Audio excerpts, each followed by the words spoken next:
5. Yes, sir. Gee whiz, we've gone through another year. And we are at the Dally M's for 2025. Hey guys, how you going? Set it down, BKR Sport. I hope you are as excited as I am as we are about to find out who have been the players of the year. Now, it sometimes can become a little bit questionable.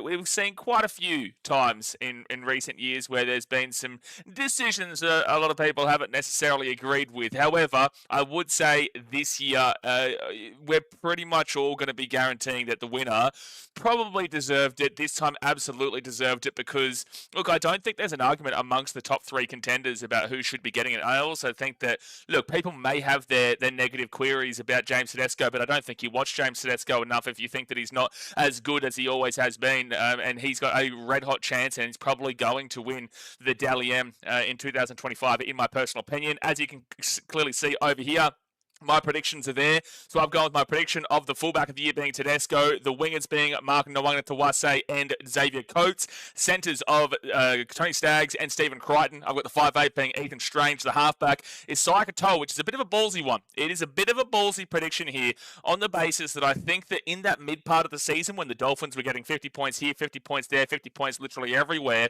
I thought that Sai Katoa was absolutely dominating, and he wasn't too far away when the votes went behind closed doors at the time too.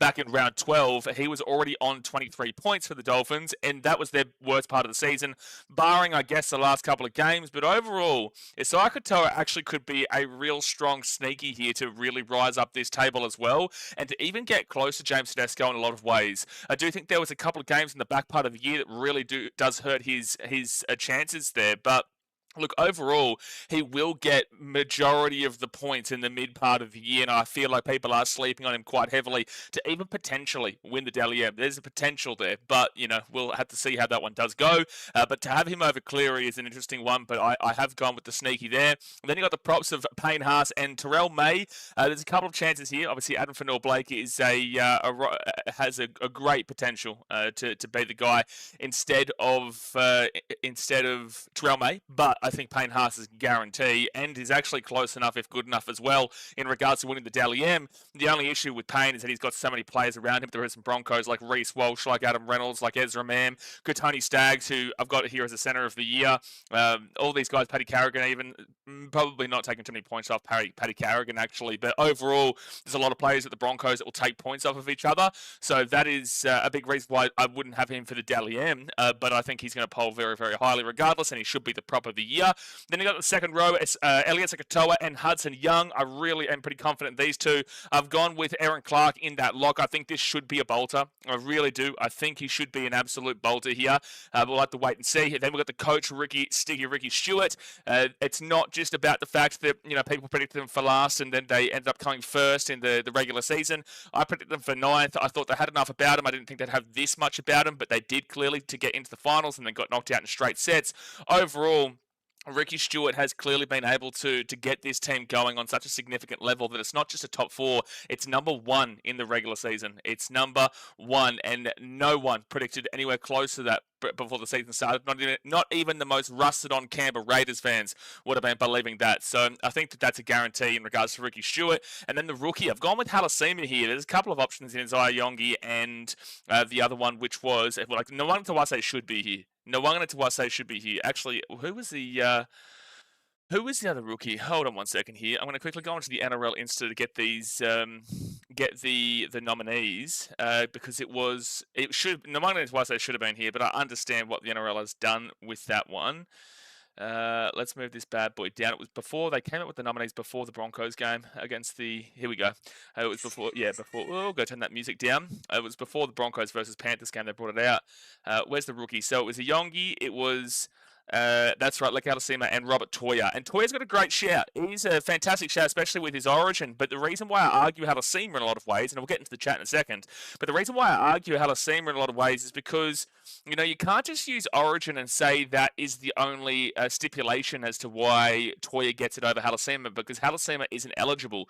So it's like, would you, on your personal opinion or how you believe it'll be voted upon, do you believe that if Halasima was eligible for Queensland, that he would have been able to get over the top of Toya? The point of the matter is that we can't use that. We cannot use that. He doesn't have the ability to do that. So you can't just use the fact that Toya went into Origin for that very reason when a player isn't actually eligible for that. And Halasima did some incredible things with the Warriors this year. So I think, look, Toya is probably, you know, the favourite shout for people who want to recognise Origin specifically. But I think when it comes to Halasima, I think that he deserves it more so. And then, as I said, my prediction for the Dally M is James Tedesco. Now, before we do get into the chat, they have got for the next 25 minutes or so the green carpet, is what they call it, where the players, they've got Isabel Kelly talking to Tiana Penatani-Gray right now. They've got basically the... you know, what they look like. Basically, we're just looking at their clothing selections and their suits and their dresses and whatnot for the next half an hour. So we've got plenty of time to chat through it. You can give us your predictions. You can talk all about it. Obviously, guys, don't forget we'll be live on Sunday for the all three grand finals, which will be the New Zealand Warriors versus St. George Illawarra Dragons in the Host Plus Cup versus New South Wales Cup game. No, not St. George Illawarra Dragons. That was who they beat in the New South Wales Cup. It's the New Zealand Warriors versus the Burleigh Bears in the New South Wales Cup versus Queensland Cup. And then we'll be transitioning straight into the Sydney Roosters versus Brisbane Broncos women's game. And then we'll be straight transitioning into the main game, the men's game, the Brisbane Broncos versus the Melbourne Storm. So we've got a massive Sunday coming up, an absolutely massive Sunday. But first off, we've got to get through the Dally M's here. And I am considering whether I do just one long live stream for that day, or if I do all three games like we would normally do.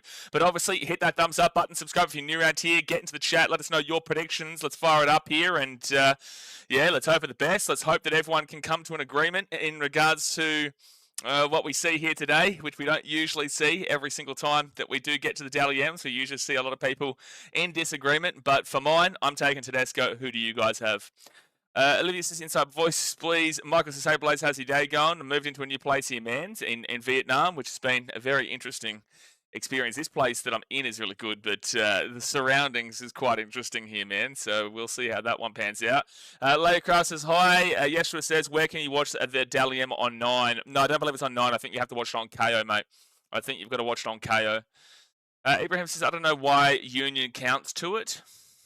Well, look, I think that overall, I agree. I do, like, deep down, I do agree that Nwanga Tuase, it would be a bit rough and unfair for him to be a rookie, because then, you know, he has played at such an exceptional level over there in kind of rugby union already. So for him to come across to a very similar sport, just, you know, different rules, but very similarly played in a lot of ways. I get the differences, right? But I think that with him playing at such an exceptionally high level already, they weren't going to give it to him. It's like, look, if you come across from baseball, completely different games, then sure, they're probably going to allow it. If you come across from ice hockey, or you come across even from football, they're going to allow it. But with rugby league and rugby union, there's just such a similar comparison there, and that's probably why they haven't done it. FNL says, Isaiah Yongi for Rookie of the Year 2025. Great season, replaced captain and well-respected player. Pressure definitely on young Isaiah to perform from the very start. Yeah, sure, like, Yongi deserves his name here on the top three, but I do believe that realistically it should be between Robert Toya and Leka Halasima. If you want to go and say in regards to Origin, then sure, there you go. Toya has that Origin rep.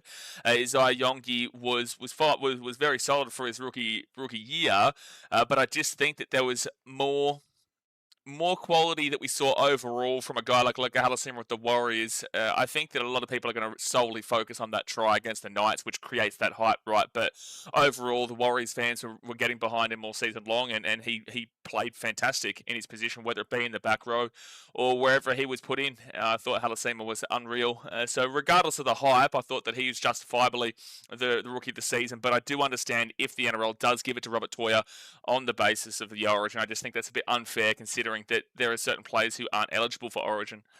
Straight Test Mate says, can we give an award to Liam Martin for absolutely plummeting that certified garbage man on Sunday? Oh, goodness me. We've already got Daz firing up in the chat. We've already got him firing up in the chat, mate. Dave says, any Smoky Storm player a chance for the Dally M? The thing is, it's very difficult with Melbourne on the sole purpose that they're very similar to the Brisbane Broncos in a way, and this is what you find. This is why you don't usually see the two teams in the grand final. You're not always going to see their players being represented at the Dally M's on the basis that, for example, the Brisbane Broncos, the players that will steal points off of each other all season long is Reece Walsh, is Katoni Staggs. I don't think you're going to be seeing too many points being taken with Katapani and Dean Mariner, and especially with Selwyn Cupboard being there at times too. I don't think overall the wingers will be taking too many points there. Gehamachi Basaki may at very occasional times, but realistically it's mainly just Walsh and Staggs there. Then you go into the 5'8", Ezra Mann, Billy Walters might have picked up a couple late on in the year as well, but even though Reece should get a bulk of those back end, absolutely should be getting the 6 in most of those games, the back end. Adam Reynolds will take points at times, Ben Hunt will take points at times, Payne Haas, Paddy Carrigan, that's the Broncos, and the same thing goes with the Storm. If they're in, if they're not, it doesn't matter, there's still plenty of players there that are going to take points. Xavier Coates is going to be a bit of a sneaky in regards to stealing points off of these other players like your Ryan Pappenhausens or your Cameron Munster or your Jerome Hughes or your Harry Grant. Harry Grant would have probably won the Dally M this year, in my opinion, had he not got suspended. And I think it's very harsh, and I actually appreciated what Kempy said on Bloke in a Bar.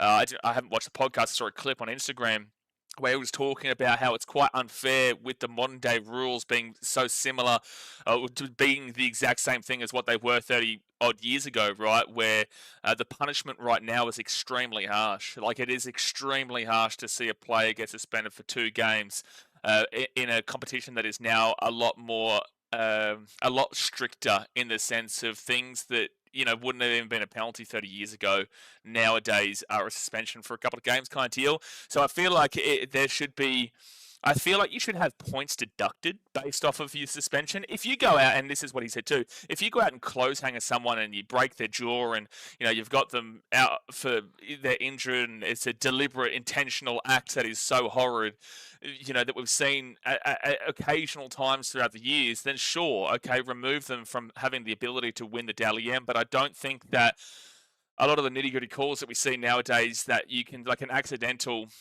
for example, an accidental head clash, if that ends up, we've seen that all recently, haven't we?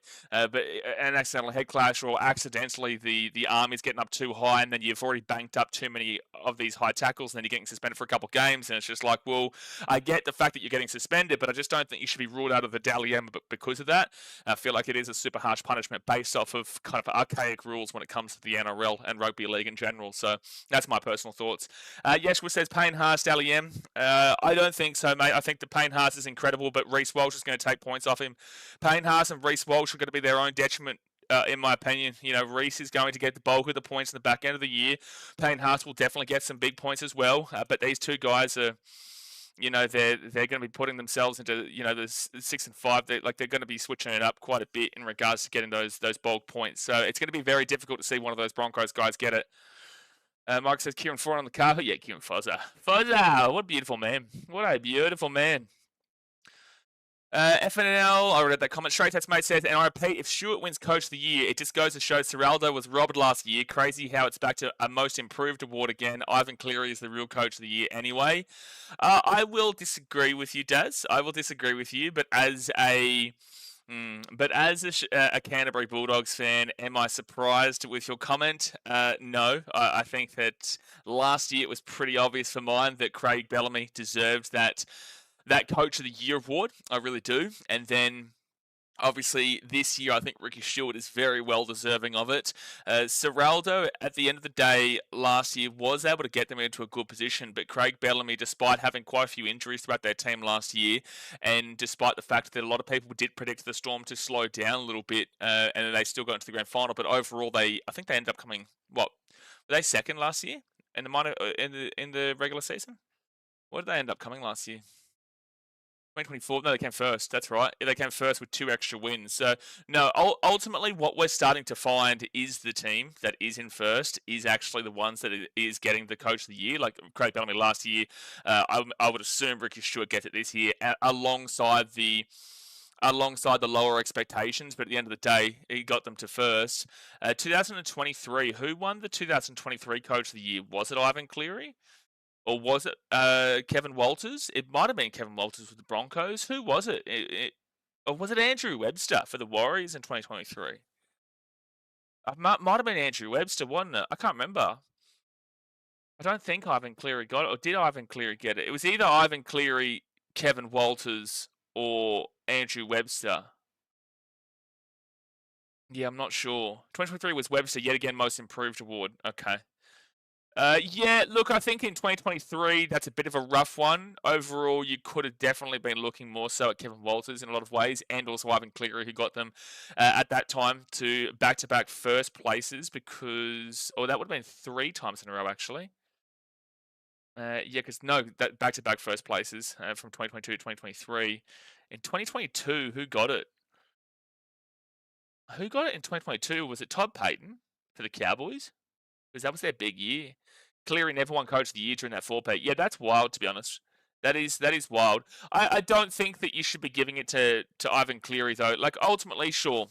I think that he deserved one out of the last 4 years, even so much to say if it's a Most Improved Award, then why didn't he get it in 2020 when he was able to get them to the grand final? But no, I don't know why he hasn't received it over these last couple of years, but I couldn't give it to him this year over Ricky Stewart, especially considering, like, at one stage they were in 17th. Sure, this team then got up into a top 4 position, then fell off into 7th position. But I feel like with Ivan Cleary, there is guys this year that deserve it a bit more based off of their higher ranking, which goes to show why he probably should have won it in recent years. I think Billy Walters deserves something. What are you talking about tonight? He's not going to get anything tonight. What do you mean? Tonight? Billy Walters? You think Billy Walters is going to get anything tonight? Well, in what position? Are you giving it to him in the hooker? You giving it to the 5'8"? You taking him over Ethan Strange? Obviously, he can't get it because before he's in the nominees. But what are you saying? Deserves something.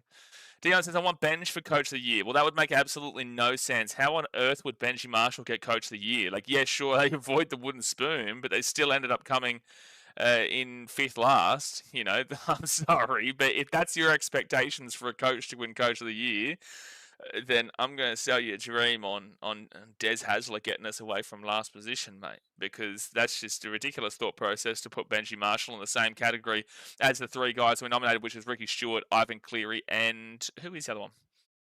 The other one is... Oh, it's not even Ivan Cleary. It's Michael Maguire, Ricky Stewart, and Cameron Ciraldo. Cameron Ciraldo? Cameron Ciraldo is an interesting one. I get the positioning on the table, but... Okay, so Ivan Cleary's not even nominated. Ivan Cleary is not even nominated. Damn. Well, Ricky Stewart should have an easy one here, really. He should have an easy one here. Michael Maguire has done a great job, though. I don't understand how Ciraldo has gotten a nod over a guy like Cleary, but then again, ladder positioning shows otherwise. Steve says Ricky has to be the standout over all the coaches. I agree. Yeah. Rego says should have 14th man of the year. Well, who would you be giving your 14th man of the year to then? Would you be saying that'd be Billy Walters? Probably, actually. But then again, Tyron Wishart as that 14 when he's been there has been incredible. I don't know. I think Tyron Wishart might have got that over Billy Walters if that was the case. Tyron Wishart, more than likely. Who else would even be a shout there for the 14th man? I think it would be between those two guys because Billy Walters was doing well as the 14. Wasn't a great 9, in my opinion. And he didn't grow up playing 9. He got transitioned into that. But 14 or like 6, but the 6 was way too limited. The 14 would be a great option for him. But I do think Tyron Wishart might have still been able to sneak it based off of consistency across the entirety of the year. Straight Estimate says he was Coach of the Year in 2020. 2020 it wasn't a part of the 4-peat. Okay, so I was right then. Okay, so I thought that would make the most sense in regards to it does align then with a Most Improved Award. Yeah, and then you'll argue that based off of Ricky Stewart probably getting it today. Madison Gaming says Cam Munster for 58. Cam Munster for 58? You think that Cam Munster is going to get 50? What? Are you saying that you think that Cam Munster is going to win the Dally M? I don't think so, but we'll see. Mitchell says none of these guys are half as sexy as Benji, therefore Benji deserves it. Yeah, you need help, Mitchell. You need help. There's still about 10 minutes to go until it is meant to start. Now, I will clarify here, guys, that it does say it's meant to start. Meant to start at 7:30 your time, or sorry, 8 o'clock your time. But we did last year see that it went over by about 15, 20 minutes before it actually started. So we are still seeing the carpet here. They're talking to Ethan Strange as we currently speak. And look, I think Ethan Strange, he doesn't have too many too many players inside of his own team that would have been taking too many points off of him this year. You know, Joe Tarpany sure would have taken some points. Jamal Fogarty occasionally, but I do think that Strange, points-wise, will be able to top him most games. Tom Starling probably takes a few points off of him overall. I don't think there's a dramatic amount of points being stolen from Ethan Strange in that back line from that 1 through 5, despite the fact that 1 through 5 has been really, really good this year. Ethan Strange is a bit of a smoky as well, which I have been talking about. Oh, Cam Munster for 5'8". Oh, I get you now, Madison Gaming. Okay. Yeah, look, he had like what, 24 or 20 assists this year, pre-finals. I just think that Ethan Strange has been so has been so impactful for this Canberra Raiders team. And you got to remember, like when Ethan Strange didn't play that game against the Sharks, they got towed up and they had absolutely no attack. Like absolutely no attack in that game. They had plenty of opportunity to score, but they couldn't score because they didn't have their 5'8" Ethan Strange. They had Simi Sasungi playing the 6, which was the most random selection in history. And Jamal Fogarty, who is not a creative player at all. He is a structural player, not an X-Factor creative player, which a lot of Raiders fans really found out why people like myself and other Titans fans. Overall, at the time, it wasn't a bad loss at the time. It's just that the overall community looked at it differently and then kind of told us that it was a bad loss. And it's like, I still don't agree with that because I never thought that Jamal Fogarty was going to be able to go and take this team further. And then the Raiders have now gone and seen the exact same thing, and now he's going off to Manly. So I don't think Jamal Fogarty takes too many points off him at all. So Ethan Strange is a good shout. Sterling says, will you show it when it starts? Due to broadcasting restrictions, Ben, I can't show you, but I will update the live scoreboard, the live Dally M leaderboard down here, and then when the official names get dropped for the player of the team of the year, I'll put them over here, but I will commentate it as it goes through, because due to broadcasting restrictions, it's obviously illegal. Nicolette says, Cleary halfback, Lomax winger, right? I don't think Lomax should be getting the winger. Why would you have... How could you have Lomax winger over guys like Nwanga Tawase and Xavier Coates? And look, I even think Jacob Kiraz is probably over Zach Lomax in a lot of ways there. I would definitely say that it's pretty much guaranteed Nwanga Tawase and Xavier Coates. Would anyone disagree with me there besides Nicolette? Who would you guys have as your wingers? I'll remind you, the winger of the year nominees are Mark Nwanga Tawase from the Roosters, Jacob Kiraz from the Dogs, Xavier Coates from the Melbourne Storm, Xavier Savage from the Canberra Raiders, and then Zach Lomax from the Parramatta Eels R360 team. I just don't see a world Lomax gets into that top 2. I don't see a world. Steve says, honestly, I think Payne Haas is probably the only Bronco to get the nod, I think.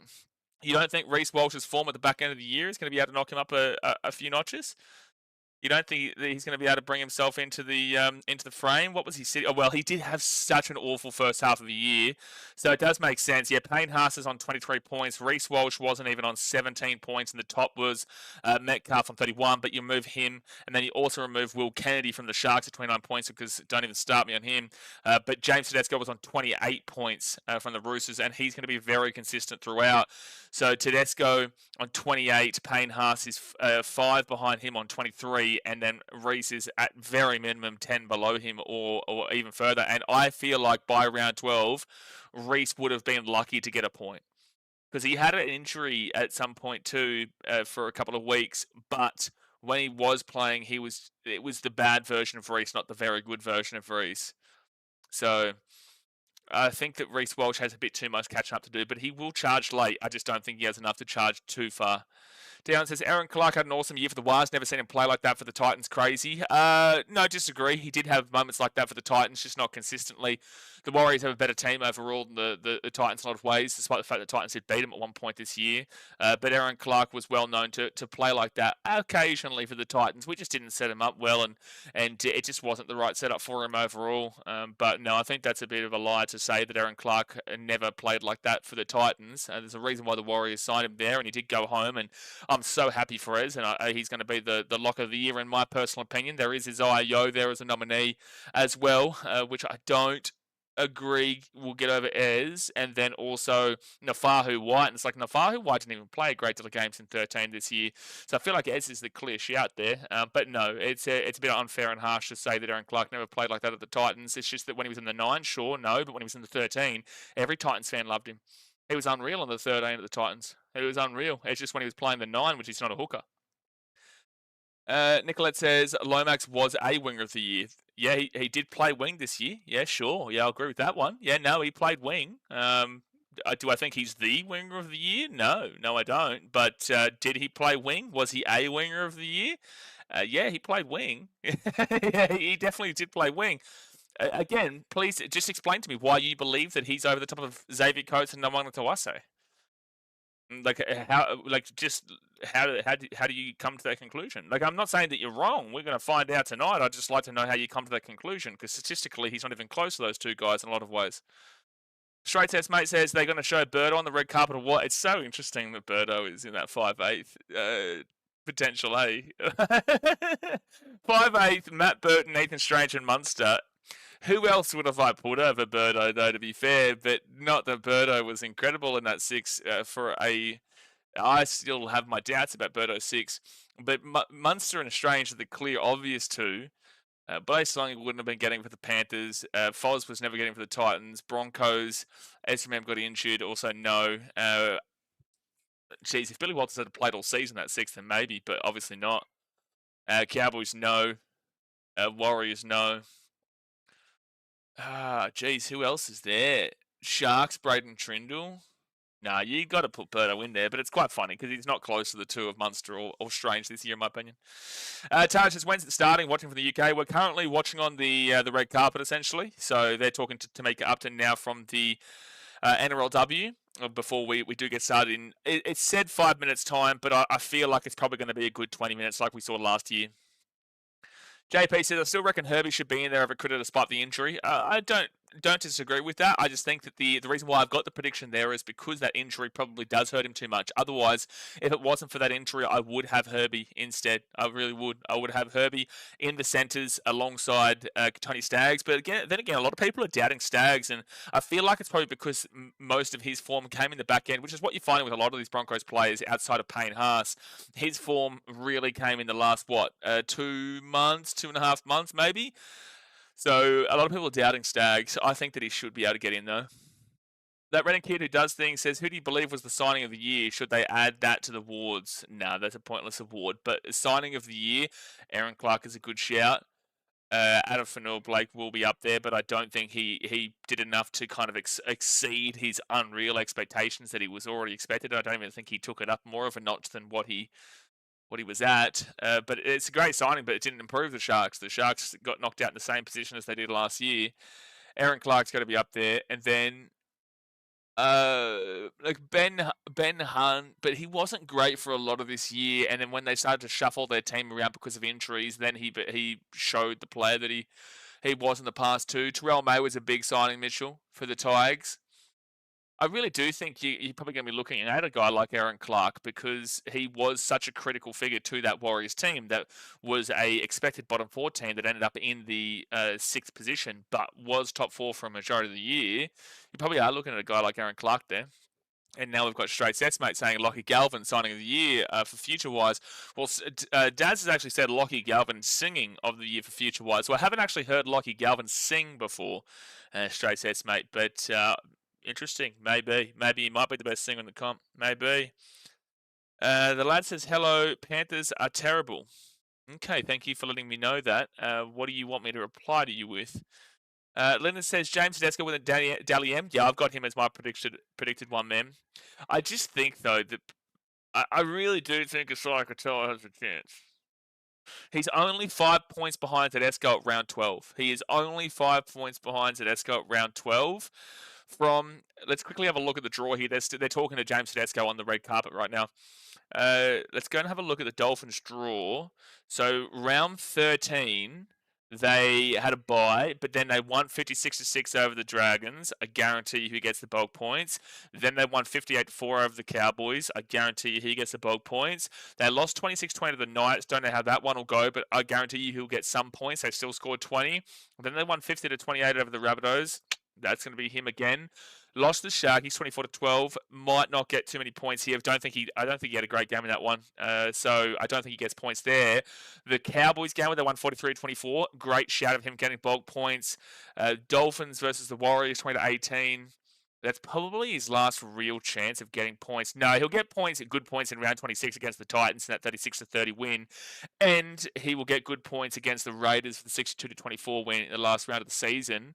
But the loss to Manly, probably not, 58-30. The loss to the Broncos, 38-28. Maybe gets a couple because he still was solid until the whole Dolphins team fell off, which is very much a regularity with what we saw from the Dolphins in that back end of the year. They just completely fell off a cliff defensively, specifically. So I think it's about to start up here. They've got some high footage coming up, so maybe it is actually starting up. Well, guys, hit that thumbs up button and subscribe. As you guys know, we'll be reacting live the entire night and updating this as it goes along. So hit that thumbs up button, subscribe, and don't forget to go check out BKRtravel. Subscribe to BKRtravel over there. We're posting very consistently over there nowadays. Ryan says, why do they do Dally M Awards before the finals? Well, because this isn't about the finals. This is about the regular season. I guess you could do that, but the interest for the NRL will drop off significantly once that grand final happens on Sunday. Trust me, people fall off a cliff in regards to how much they care about the NRL once that grand final is finished. So, no, overall, that's why they do it, because they need to keep that interest there. Yeah, it is starting. The night is starting, by the way. Mitch with the $10 donation, get around ya, says Luai and Galvin not winning the Proven Summons medal is complete bullshit. Has that already come out, has it? Who won it? All right, we are starting up. Ooh. I don't know what's happening here. Is that like a their thing or is that a me thing here? In regards to, I can only hear out of this ear, not out of this ear.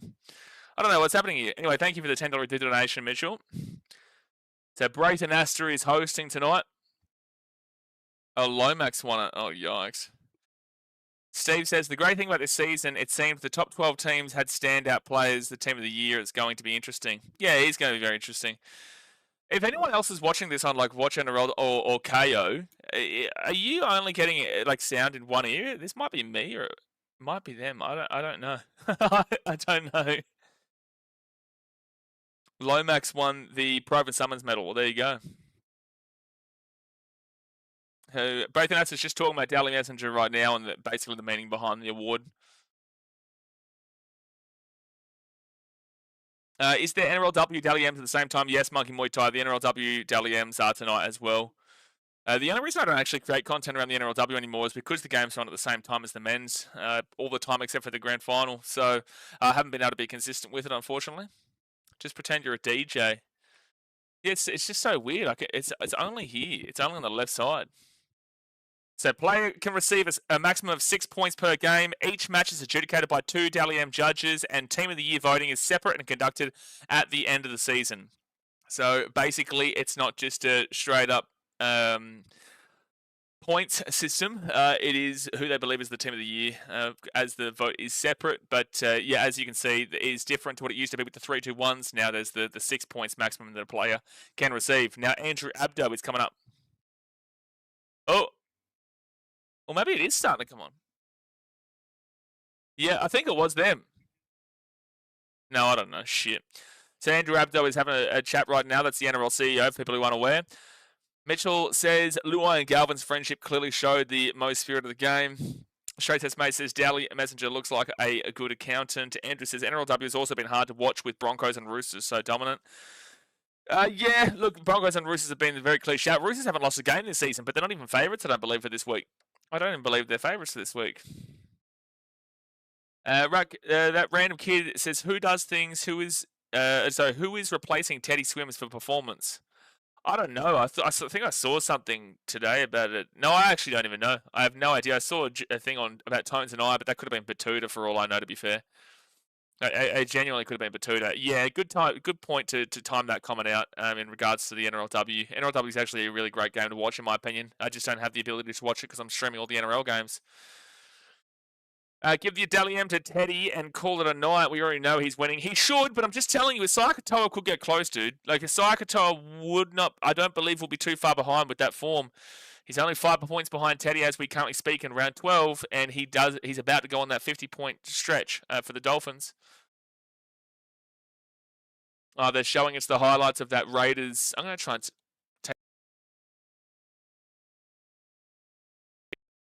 if that works now.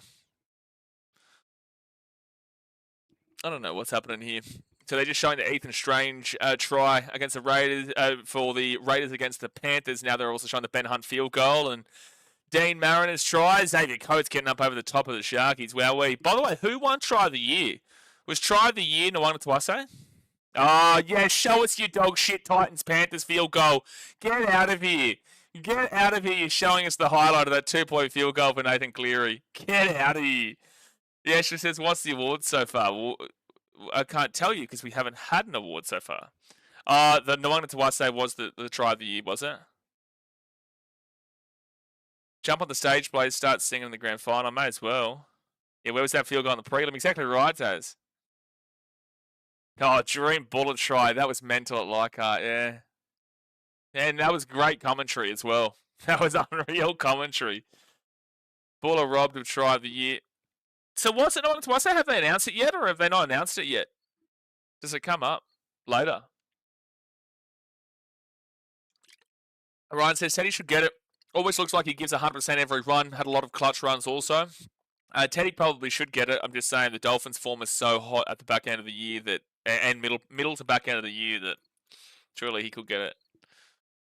As someone check on old mate calling that ball a try. Yeah, he was super into it, man. He was super into it. But that's what you want to hear. That is what you want to hear from the commentary. Let me see on properties and see if it's.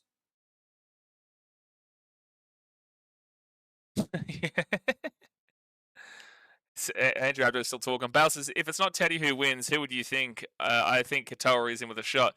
Bales, you've literally just been listening to me. That's exactly what I just said, mate. But you're a Dolphins fan. You are a Dolphins fan, so your opinion on that is pretty obvious why you would have it as Katoa.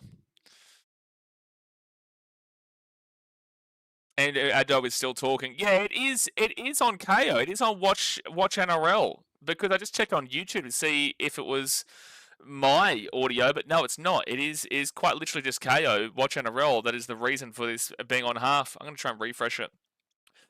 Yes, because remember I got benched and I got furious and told my coach I was 3 tries from a hat trick. Okay, thank you for letting us know. Olivia says, when's the ping pong party? The ping pong party? Ping pong party? What's happening there? Okay, Andrew, not the one in the chat. You're just yapping. Definitely yapping. But now they're talking to Andrew, Adam Reynolds, sorry, and Sean Johnson is speaking to him. Yeah, no, he's pretty happy with that, that conversion to make it up. I didn't actually recognise it. I remember someone in the chat mentioning it and saying that Renault was the one who started the dynasty and Renault's the one that ended the dynasty. And I think I went back at it, but I said, like, oh, the most important factor for me was that intercept. But it is correct. The more that I've thought about it after the stream finished, when I've had time to kind of reflect on it, you know, it was absolutely correct. And the way that everyone's talking about it, it's absolutely correct because he did miss that kick and then he did get this kick. So it's actually quite funny how that happens. Steve says, who gets best new talent in your thoughts? Do they still do that? Yeah, you're talking about rookie of the year. So that is either going to be Robert Toya from the Roosters, or it'll be not Elias Katoa, Leka Hadasima from the Warriors, or Isaiah Yongi from the Eels. They're the 3 nominees. I've gone as the prediction over here with Hadasima. I've heard this one in Sydney tomorrow. I'm getting around the woo-woo. Oh, no, don't start the woo-woo. My good friend Annabelle, she's all over that woo-woo, son. She is all over that woo-woo. If you think the woo-woo is bad in regards to what she publicly puts out there, you should see the woo-woo that she puts on my Instagram DMs in regards to the Broncos 28 thing. Gee whiz. They're still talking to Adam Reynolds, by the way. This is what I was talking about in regards to last year. I don't actually think we see awards get started until another 10 minutes or 15 minutes because they do a bit of yapping around for a little bit before they get fully into it. Monkey Boy Tyson, surely it's Hadasima. Well, I think Robert Toy is a shout, but I've got Hadasima. Straight Test Mate says, Adam Reynolds has one clutch moment after choking how many times? And they call him the Iceman, but he is from Redfern, so I could be misreading the type of Iceman. Okay. I hate that I kept reading that comment. I really do. I hate that I kept reading it.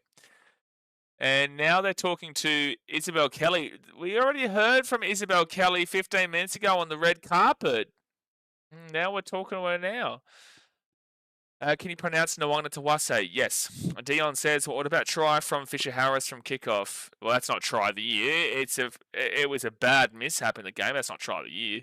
Cryptic says, I wanted Abdo to yep. Logan says, what was that 28 Broncos thing about? I still don't understand. You have to check out Annabelle's page, bro. She's just all about the 28 points, 28 points, 28, number 28, 28, 28. She's all about it.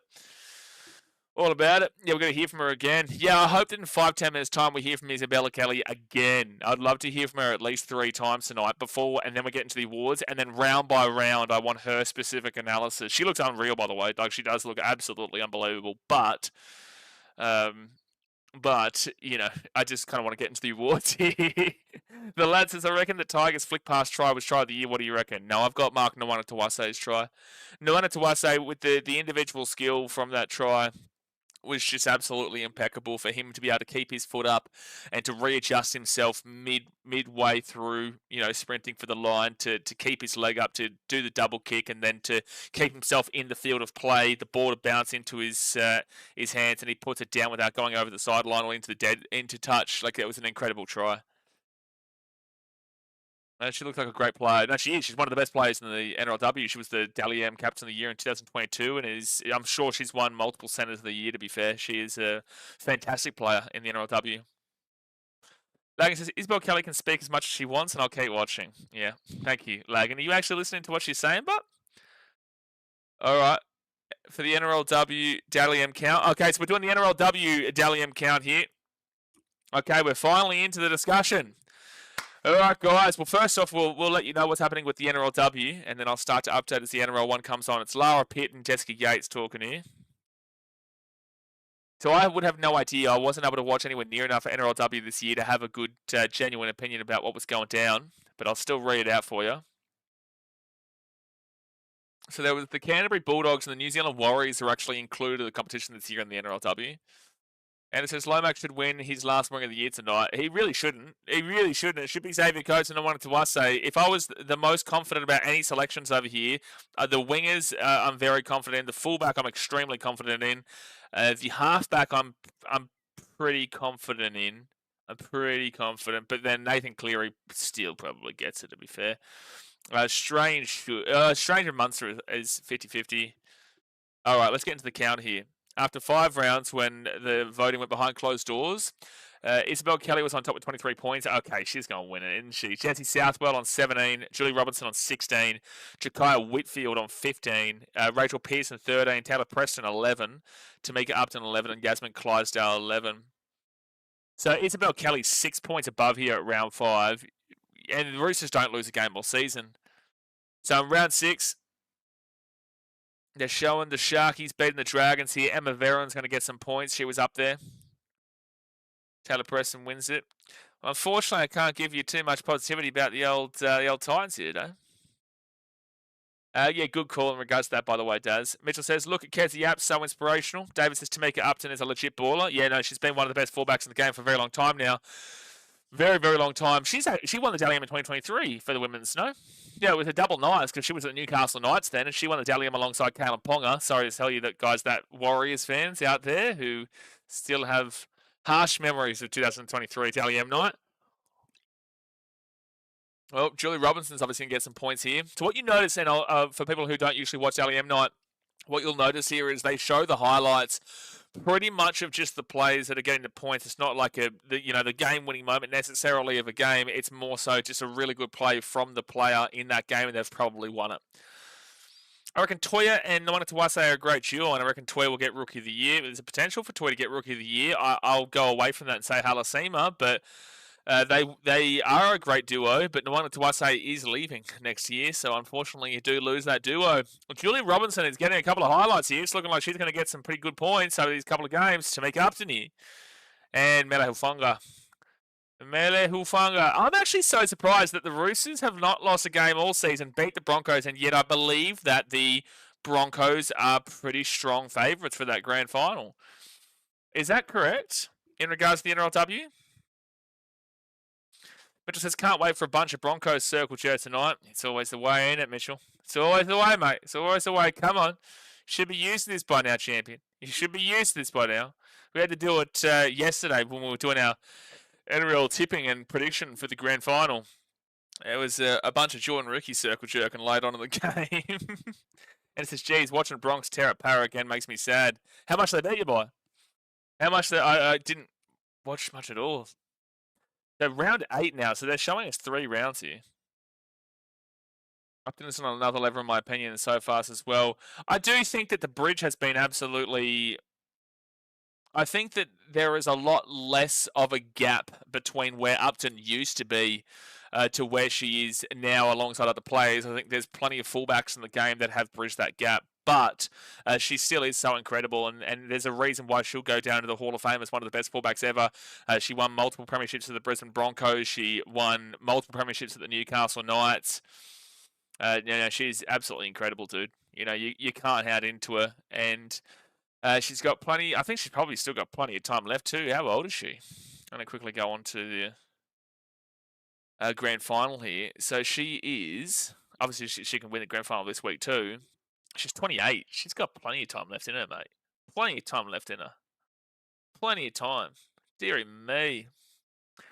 Lagan says, well, even though Roosters didn't lose a game, Broncos were first in both points for and against.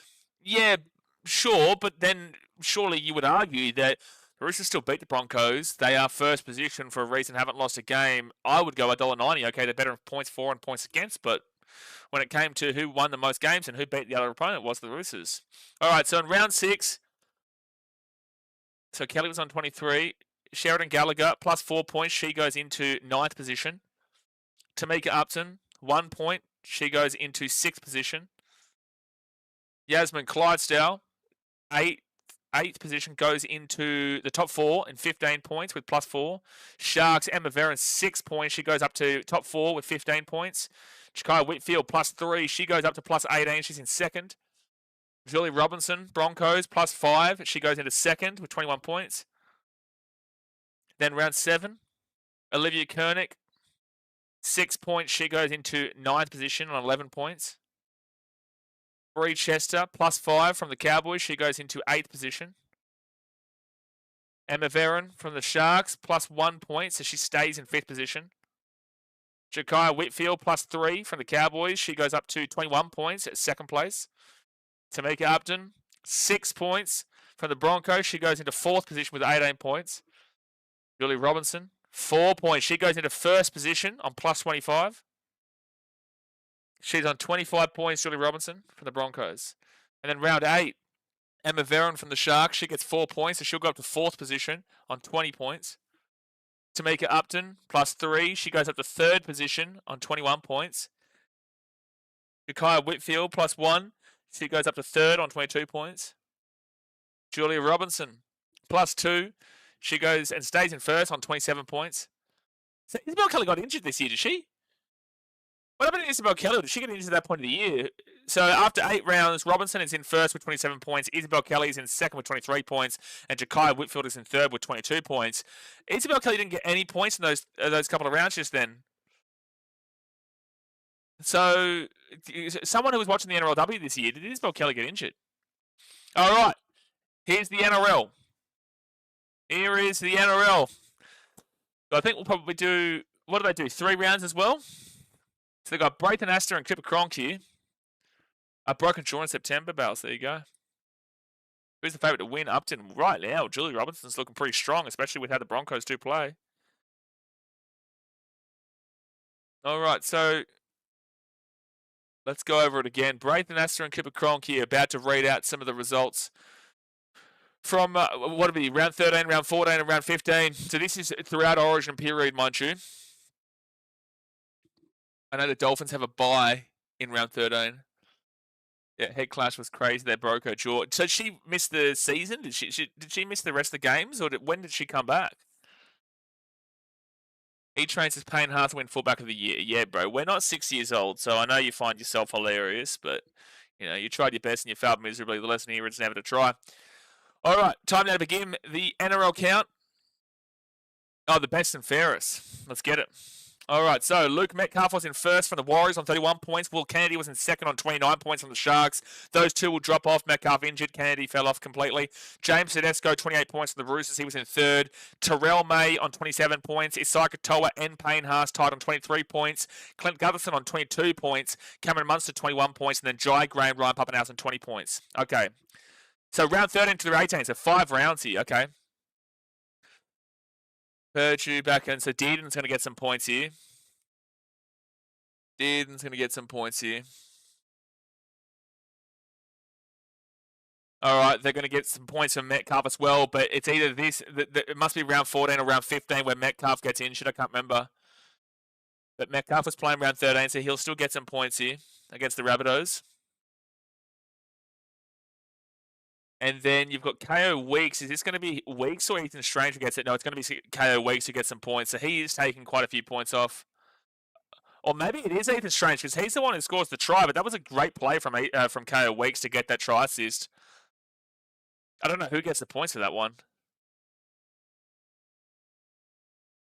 All right, they've got Josh Papali'i scoring a try.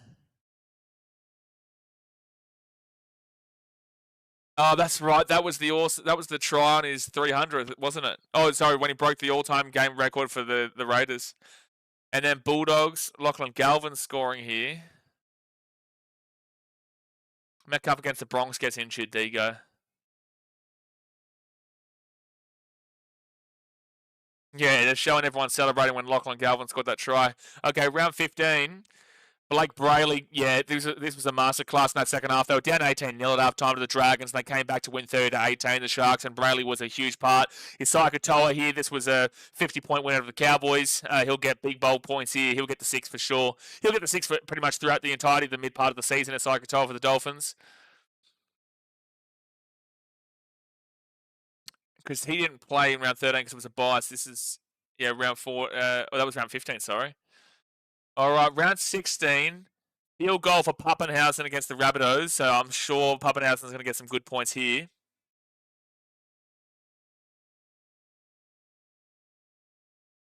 And Reece Walsh being shown against the Sharks. What an incredible game this was. Reece Walsh breakthrough. Basically, from this point of the year is where Walsh will start to really get some points, but he would have struggled to get even a single point in the first 12, 13 rounds. And then this second half of the year, he's been explosive. And now Sandon Smith kicks it through. Roosters Cowboys. James Tedesco. He'll score a try. I think he might have scored a couple in that game, didn't he? No, I don't think Bradley gets in the combo for Dally M Andrew, but I got him as my hooker of the year. Okay, round 17. Charged down Nathan Cleary against the Bulldogs. That's right, the 8-6 win. That was one of the best games of the season. Pretty much every Panthers game in the back half of the year was incredible. Luke Metcalf. This is where he gets injured. Oh, this will hurt you to see, Warriors fans. This will hurt you to see. Piss off Wank Game does says. It's Katoa more points. I'm telling you, there is a sneaky chance that if he keeps up with all these points in the mid part of the year, by the end of round 18 here, 13, 14, 15, 16, 17, no, out of 17, he could be number 1. Oh, no, it is to round 18, okay. It could be number 1 right now. The KO Weeks catches it. Okay, so KO Weeks is going to take a lot of points off of Ethan Strange. Tom Starling's following up, but KO Weeks is going to score a try there against the Dragons. That was a close game, but the Raiders did get over the top of them, and that was a good try from KO Weeks. And then Broncos versus Bulldogs. This was the 18-point comeback. And Piakura scoring the try there. Are they suggesting Piakura is going to be up there in regards to points? What are they suggesting here? All right, here we go. Here we go. I will update this right after. You can receive a maximum of 36 points from these rounds. Okay, top 10. Sharks fullback, Connor Tracy. He gets +5. He goes into 5th position on 23 points. Did they say Sharks fullback? It's Bulldogs. Daly Cherry Evans gets 9 points. He goes up into 5th position on 25 points. Cameron Munster, +5 points. He goes up into 5th position.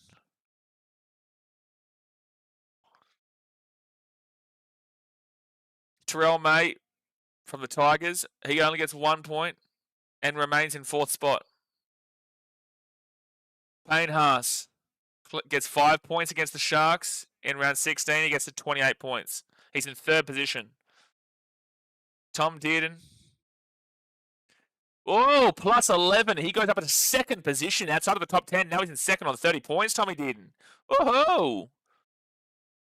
Isai Katoa, 14 points. He goes into 1st position there on 37 points. Yep. Isai Katoa in 1st on 37 points right now.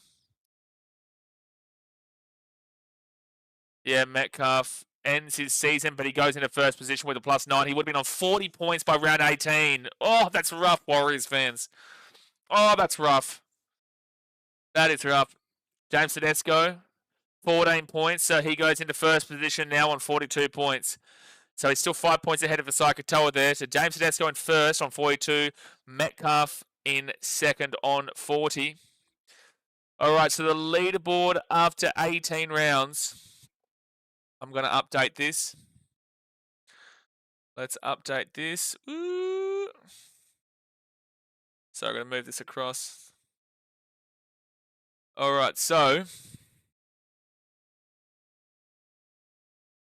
they're going to talk to Sean Johnson. Okay, so I'm going to update this. So James Tedesco, he's going to go on to 1st place. Tedesco with 42 points. And then in 2nd place was Luke Metcalf with 40 points. Luke Metcalf, 40. And then in 3rd position, Isai Katoa with 37. This is after round 18. Isai Katoa, 37. There we go. All right, so that's updated there. Now let me just update this to say round 18. Beautiful. All right, there we go. All right, so that's updated on the screen. That is the current top 3 as it currently stands after round 18. And now we've just got Sean Johnson talking to Isai Katoa. Yes, Connor Tracy. Yeah, but I think Cooper Cronk said, I'm going to quickly go back and have a look and see if he did say this, as there's a bit of a break as they talked with Isai Katoa. Did he say Connor Tracy for the Sharks? Here we go.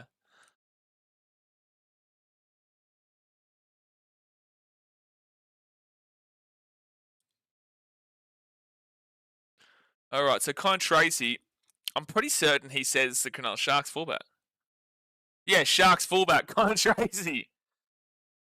Connor Tracy's not a Sharky, he's at the Bulldogs. Anyway, Cooper Cronk got that wrong. He obviously used to play with the Sharkies, though. Corey says, Metcalf, I felt he would have won the Dally M for sure. I think it was a really good shout, yeah. I think he would have. By round 18, he was in 2nd position, but also did get injured. Like, he would have been in 1st. I think he probably does go on with it. Especially with their soft draw in the back end, too. They had a very soft draw. Katoa with some big points with 2 buys in those 5 rounds. I don't know if he gets over top of Tedesco from here, man. I don't think it's possible. I don't think it's possible, especially with the way the Roosters play in the second half of the season. These last 9 rounds of football after this, from round 19 onwards, I don't think that Tedesco gets caught from here. Mitchell says must have gone a couple of years in the past. Yeah, when was he there? What, 2023? Was it 23? I think so. So now they're talking to Julie Robinson, who is currently flying on the NRLW leaderboard. Walks it in. Yeah, he should. Roosters were too good in these last 9 rounds. Well, for the most part, anyway. Like, he'll definitely get the 6 points in that game against the Storm, where they won 40-10. He'll get the 6 points against the Rabbitohs. He should get the full amount of points in that game against the Rabbitohs in round 27. Actually, let's just quickly go back and have a look while they're just doing the bit of talking with the players right now. Let's go have a look at the Roosters draw. So he'll get good points for the Rabbitohs game. He'll get good points for the Storm game. He won't get many points at all, if any, for the Eels game where they lost 30-10. He'll get good points against the Bulldogs. He'll get great points against the Dolphins. And that might be the crucial blow as well. You know, Isai Katoa probably doesn't get any points there. At the end of the day, if Isai Katoa wanted to win this Dally M, he would have had to have been above Tedesco already going into round 19. I don't think there's a possibility of being chased down now. The NRLW Rookie of the Year is about to come up. And Sisters Walker takes some points away. No, Tedesco gets most of them. Sure, Walker takes some points, but Tedesco gets most of them.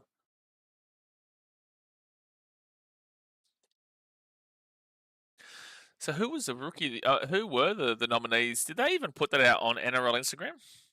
Has Melbourne Storm announced yet? Announced what? Has Melbourne Storm announced what? I don't even know if the NRL put out the NRLW, or is there? Oh, that's right. There is its own Instagram. They would have put it out themselves. Where is it? Oh yeah, here we go. So Rookie of the Year awards was Elise Simpson, Indy Bostock, and Shalom Soul. Johnson, what time does it start? Well, we're already into round 18, man. So they're just conversating right now, and they're about to tell us about the Rookie of the Year for the NRLW, and then we'll get the Rookie of the Year for the men's game too. David says, fair play to Teddy. He was an instrumental to the Roosters' form turnaround and run to the finals this year, as Cleary was to the Riff. Tedesco, without him, this Roosters team would have finished in the bottom four. At least the story started you late. That is correct. The award ceremony itself actually started probably about 20 minutes ago.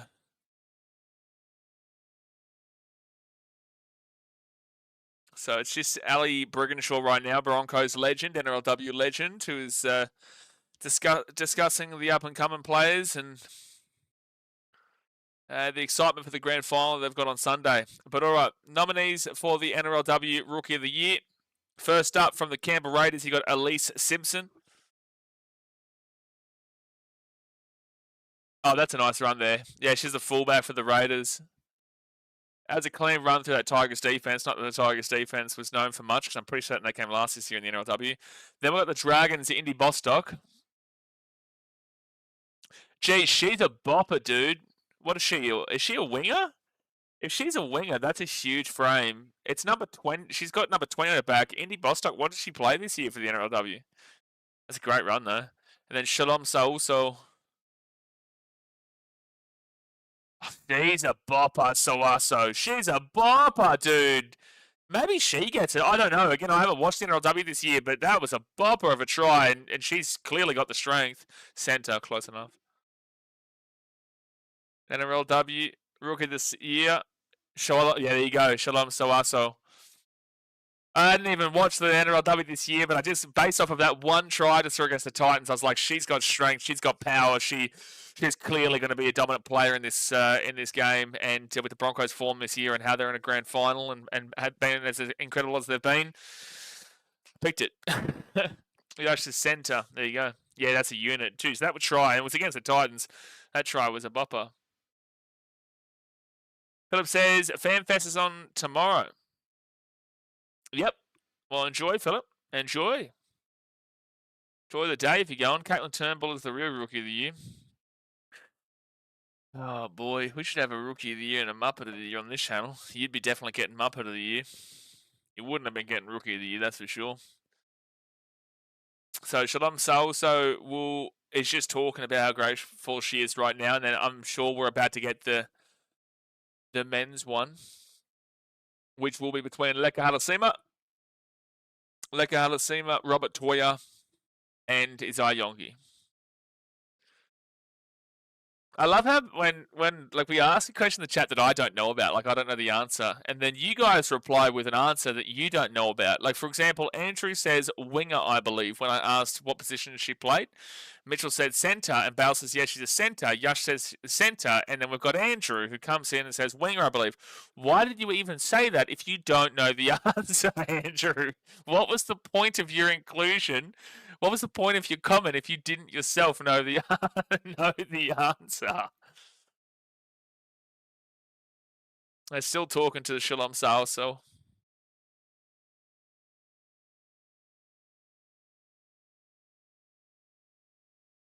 Yeah, rookie season up to a grand final. You can't complain about that. Actually, Olivia, when are you heading down for the grand final? You're already on your way down there now, or are you leaving on Saturday? I hope you're driving. Oh, no, that's right. You're flying with the fan fest thing. I was going to say, if anyone is booking separately, I've heard those flights down to Sydney are just killer. When I went down in 2023 for the NRLW Grand Final, when I watched the Panthers Broncos as well, but the NRLW Titans versus Knights, we drove down. The prices for the flights are just stupid. They are stupid. But they go up to like return $1,200 to Sydney from the Gold Coast or Brisbane. Just ridiculous. Lewis says we are flying down on Sunday morning. Yeah, that's a big day. All right, here we go. Joined by Melbourne Storm captain Harry Grant, who was Rookie of the Year in 2020. Great year. Might be a quarterback. Yeah, thank you, Lagan. Yeah, well, definitely playing for the Brisbane Broncos, Sam. The guys like Reece Welch went to help out in the quarterback department. And then off to the pub with Alfie for 6 more songs. Oh, true. Okay. Yeah. Basically, with these kind of fan events, which I've been on with the Titans before and stuff, like, you need it to be a win. You need it to be a win. Like, after... Oh, hold on. I'll continue this in a second. No, they're talking about the grand final right now for this week. After the women lost the NRLW grand final in 2023, had the offer to go and back and enjoy it with them and whatnot, but you could just tell the mood was so down. And trust me, if the grand final is lost, it's not going to be a fun time in regards to afterwards. But if the grand final is won, it'll be the time of your life. You know, it'll be the time of your life. But yeah, don't expect an insanely enjoyable atmosphere if the result doesn't go your way. Flights return 9K. All right, it's the NRL Rookie of the Year. First up, Parramatta Eels, Isaiah Yongi. Comment in the chat right now who you think wins the Rookie of the Year here. So first up is Isaiah Yongi from the Parramatta Eels. Isaiah Yongi. Second up, we've got from the New Zealand Warriors, Leka Halasima. Yeah, the Tanner Boy field goal, charge down Knights. Warriors get the ball to 40 and he runs the 40 metres to score the try. Without this, the Titans get the spoon, by the way. Without this, the Titans get the spoon. So Titans fans be grateful for Leka Halasima. And then we're going to have Robert Toya from the Sydney Roosters. Personally speaking, I think it's Leka Halasima because I think that Toya was absolutely incredible in Origin. I don't think he necessarily lit the world on fire in the NRL, but Origin-wise, he was incredible. And Halasima is not eligible for it. I think that, look, if they're going to go via Origin standards, then you're probably looking at Toya. But here we go. But I've gone predicted Halasima. It is Robert Toya, yeah. So basically, I feel like they've judged that pretty heavily upon the Origin as well. Which, look, I get it. Not that I necessarily agree in a lot of ways, but Robert Toya was still fantastic this year, and it makes sense. So let me just go and update this result over here so that I can show on the screen. Result. Let's go down to the rookies. The winner of the Rookie of the Year, Sydney Roosters, Robert. Ooh, no. Let's just do Toya.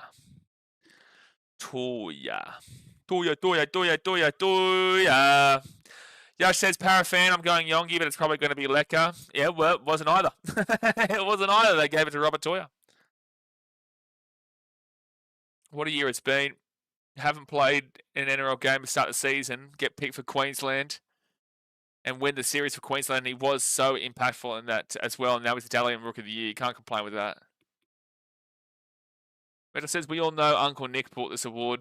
No, look, I get it. Like, I did say, a Parafan was messaging me saying on Instagram, they were messaging me saying that Isaiah Yongi was a guarantee, and I said, no, I'd probably give it to Leka Halasima, but I would say that it's definitely between Halasima and Toya. But just, I feel like the Origin, as Braith has just mentioned, I think the Origin is what's taken him away from Halasima. I think on the pure merit, in a lot of ways, Toya was exceptional for State of Origin. Exceptional at Queensland. But I do think that there was an incredible amount of players around the Roosters where he wasn't really doing much at all, really a great deal for the Roosters. He was okay, he was solid. But I did think for the Warriors, Halasima had such a bigger impact in regards to the NRL specifically. But anyway, Toya was fantastic across the year either, and so was Isaiah Yongi. But I personally would have probably looked towards Halasima for his direct NRL impact. Rookie of the Year, Ben Simmons. FYI, he's in his second year. What? They're about to give the community medals here, the Veronica White medal for the NRLW, and then we'll get into the Robert Summons for the NRL. So who's nominated here? Who is nominated for this one? Oh, I've got to refresh that chat. Don't forget to hit that thumbs up button, guys, and subscribe if you're new around here. Don't forget we'll be live for all 3 games on Sunday. It's going to be a hype day, man. It's going to be full on. That stung me, but congrats to Toy. They all deserve to be there. Yeah, look, again, I didn't see in any world that Isaiah Yongi was going to be able to get over the other 2, but at least his name was there, and he was good this year. So Elsie Albert for the Eels has been nominated here. Contribution to youth development, diversity, and community engagement. Proud Papua New Guinean. Elsie leads with authenticity, mentoring young athletes, promoting cultural pride, and inspiring participation at all levels. Okay, that's pretty cool for the Eels. Rhiannon Byers for the Sharks. As a proud Wurundjeri woman, Rhiannon mentors hundreds of Aboriginal and Torres Strait Islander youth, promoting cultural connection and personal growth, major wellbeing events, and mental health advocacy. Yeah, it's nice too. Cowboys, Ja'Kai Whitfield, balancing elite sport with her role as a youth mentor. Ja'Kai continues to make an impact, community engagement, and mental health advocacy. Her work with the Starlight Foundation and in remote communities reflects an unwavering commitment to lasting change. And then the Newcastle Knights, Kayla Romagnac.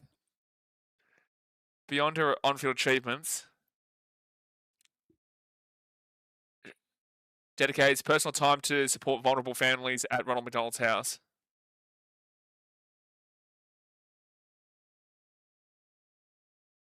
So hard to hear when it's only coming through the left ear. It's the Fox thing. It's not me though. And the winner is Rhiannon Byers.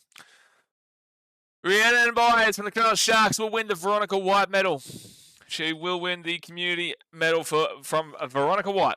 Michael Hunt says comments going off about Lecker being robbed. Yeah, I knew that was going to be the case, bro. I don't think it's a robbery, but I do disagree with it personally. However, I don't think it's a robbery.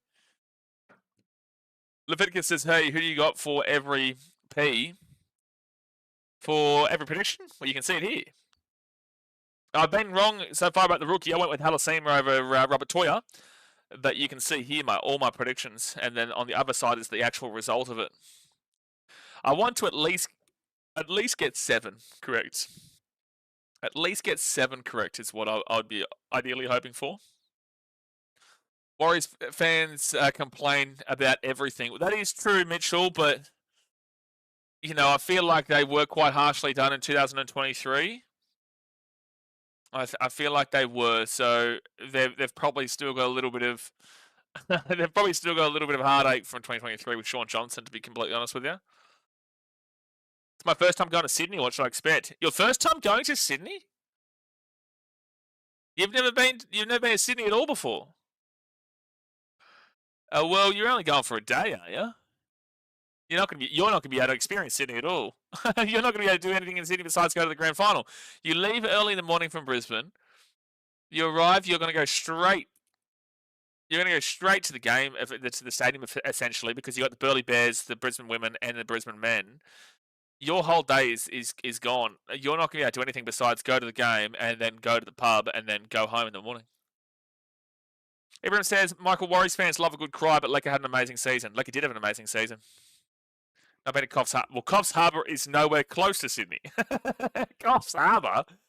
Coffs Harbour? Coffs Harbour is still a good, what, like 5 hours from Sydney? How far's Coffs? I did it last year. Expect it to smell like shit, Olivia says. Not Olivia says. Slapper says to Olivia. All right, so Rhiannon Byers is still talking here after winning the Veronica White medal. Good picks there, all well deserved. The only ones that I'm a little bit dubious on is Strange, 5'8", is probably Munster's a good shout. Halfback Cleary is a good shout. I'm pretty confident Katoa though. Terrell May is the other prop I'm a bit nervy on. Brayley should get it. It's a robbery if Brayley doesn't get the hooker of the year. Back rowers are pretty locked in for mine. Wingers are guaranteed in my opinion. Fullback is a definite. Centers, Stags should get it. Stags really should get it. So it says, Olivia, I'd bring a lot of SPF because it's going to be warm. Jeez, I remember when I was at that Panthers versus Broncos grand final in 2023. Jeez, that was hot inside the stadium. A core stadium can get warm. Yeah, if there's 80,000 people there too, which I would expect there to be, it's sold out. I promise you, wear as light as you possibly can because it will get hot, it will get sweaty, especially if you're there through the entire day. It's a long day. It's a long day. David says, anyone who genuinely thinks Lecker was robbed can lick a set of nuts. Okay, thank you, David. Again, don't think he was robbed, but I would have personally given him the rookie of the year. I personally would have. However, I don't think he was robbed. I think Toya is just as deserving. All right, now we've got the NRL, the Ken Stevens medal. Evans, this 2023 year of robbing the Warriors, Johnson robbed. Walsh's mile 4 pass in the Broncos game. Warriors got robbed, and there was more to that year. Mitchell timed Evon out. Look, I don't necessarily disagree with the 4 pass from Reece Walsh and Johnson not getting it, but Caleb Ponga was incredible that year too. He was. All right, so Ken Stevens, we've got Billy Smith here from the Sydney Roosters. He has shown unwavering dedication to community work through his role inaugural ambassador, Rio's Legacy. Charity supporting paediatric palliative care, regularly visiting families and children. Josh Curran, Canterbury Bulldogs. Josh is a standout leader in the community engagement, actively involved in initiatives such as the Bulldog School Blitz, Deadly Choices, and RSPCA New South Wales. Josh visits schools and juvenile centres to support youth, particularly Indigenous Australians. Jai Arrow from the South Sydney Rabbitohs. Jai has demonstrated his dedication to community work across his NRL career. He supports a wide range of causes, including youth development, disability inclusion, homelessness, and Indigenous advocacy. Kieran Foran, come on, Foz! Gold Coast Titans, kind of Foz. Kieran is a respected 17-year NRL veteran whose community work spans multiple clubs and causes. He became a passionate advocate for youth mental health through his partnership with the Top Blokes Foundation and by launching Logan's Legacy. God bless Logan. I really hope Foz wins this. Winner of this year's Ken Stevens Award is yes, Foz up. Come on, Foz. He deserves it. He deserves it, man. God bless Logan. Oh, I'm so happy for Foz there, man. He deserves it. Come on, Kieran. Come on. Titans can win something going, Foz. Nah, this is a very important thing that Kieran Foran's won, this 4-man. I'm not going to speak about it publicly, but like if you know about Logan's Legacy, you know why it's such an emotional thing here that Kieran Foran's winning this with, and he's such an incredible man. And yeah, no, he's crying because I know why he is. Jeez, it's a very important day in regards to that Logan's Legacy as well. Sean says, "G'day, mate. Having a couple and listening in. I have no idea who will win what. The best man should win. Absolutely. I'm just so happy for Kieran Foran here, man, and for Logan's Legacy and all the hard work that he does." Luke says, "Up the Raiders." Steve says, "I know this is about Dally M night, but do you think Billy Walters come back the same after the injury has copped?" Well, God bless it. I hope he does. Touch wood, he does. Foran's just talking about everything right now in regards to the organisation.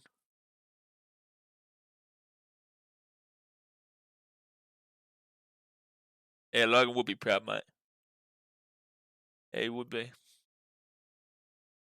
You know, and massive love to his to Kieran's wife, Karina, as well.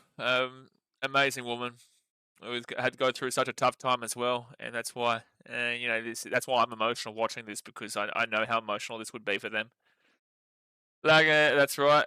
Luke's up the Raiders. David says, all 3 Queensland teams won on Sunday. Does Melbourne still hold the title of sporting capital of Australia after losing both coast to Queensland teams?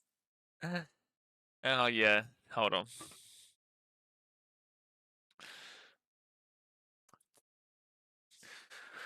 Today would have been Logan's 22nd birthday, is why it was important. And he's talking about Karina right now.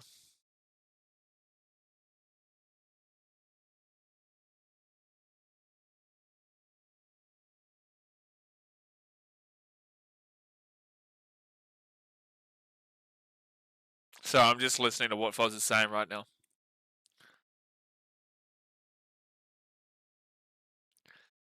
Philip says, I worked at the 2011 Grand Final and I forgot how young Kieran Foran was. Congrats, dude. Yeah, no, he's definitely had a long-standing career, man, and I know him personally. He's an unbelievable human. He's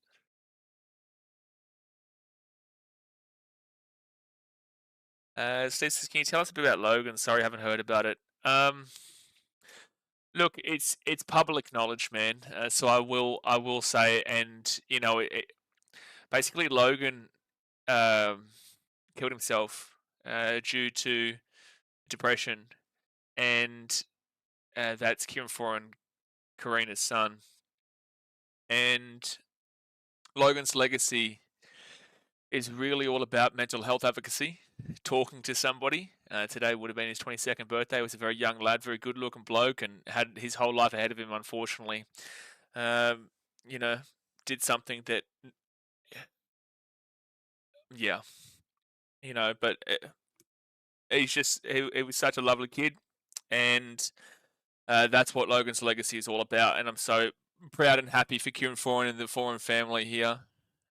Because it's such an important topic, mental health, and Foz has spoken about his internal mental health publicly before, and that's why Logan's legacy is so important. Marcus says, isn't Kieran Foran joining the Titans coaching staff? He will be a part of this club for the rest of his life, mate. He loves this club. Multi Kids says, how did Lecker lose? I don't think that Lecker was robbed. I would have put Lecker there, but overall, I think that Robert Toya deserved it as well. But Lecker, for mine, I would have given it personally. Leviticus says, how is Teddy on there, but Edwards isn't? Are you talking about Dylan Edwards? There's no way Dylan Edwards should be as a nominee. Dylan Edwards was nowhere near good enough this year. His second half of the year, he fell off so badly that you'd be lucky to put him into the top 5 fullbacks in the game based off of his back half of the year. Am I saying that he's not there? Maybe not. But overall, this was not a year that Dylan Edwards could be putting his name up for any of these awards. No way. I don't even think he gets into the Australian team. I think they select either Reece Walsh or Pappenhausen, depending on kind of how these two guys play this week. I think Pappenhausen, if he takes that step up, could get that fullback role for Australia in the Ashes. And I think if Reece Walsh takes that step up, he takes it. Dylan Edwards has not held his spot. Seb Watson, they're talking to Mark Nwang to say right now, by the way. Seb Watson says, unfortunately, mental health is on the rise and people need to understand it's not a weakness to speak to someone and get help. Absolutely. Absolutely.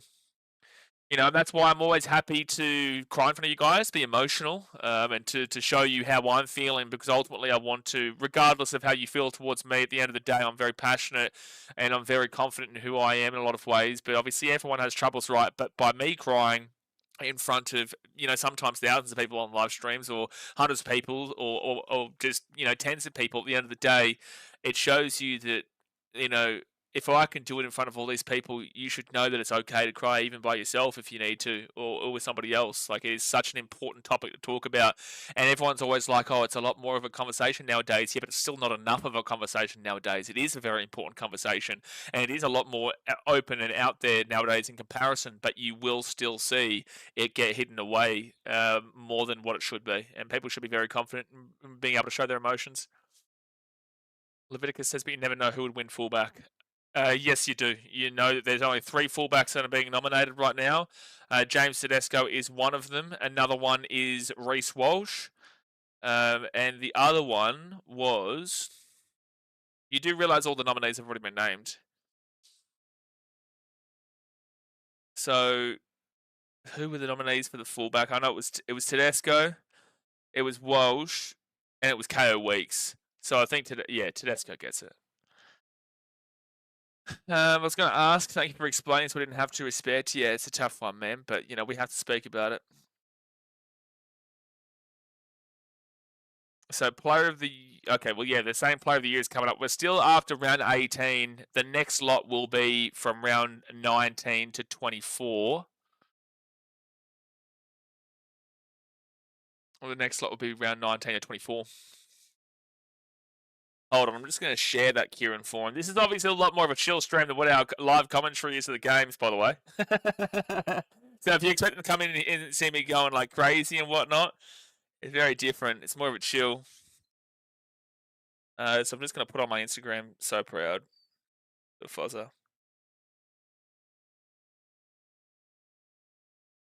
Oh, in memoriam. Okay. Hold on. Oh, this is always a sad moment too. Players or people that have been involved in that game that have passed away this year. What about Jacoby? Cool. What? Kevin Goldspink. Ed Wiley. Yeah, a lot of those real older generational players. Ed Wiley, Manly. Les Geeves. Is it Geeves or Jeeves? Les Jeeves. Gary Stevens to the Rabbits. Back in the day, geez, he was a bopper. Well before my time. Well before most of our times, but Noel Solomon. What is that, Panthers old jersey? Bob Hagan. Sniffy Jar always makes streams of a chill. I don't know where it is. It's somewhere here. Jack Jeffries. Western Suburbs. The old Magpies. Doug Lofton.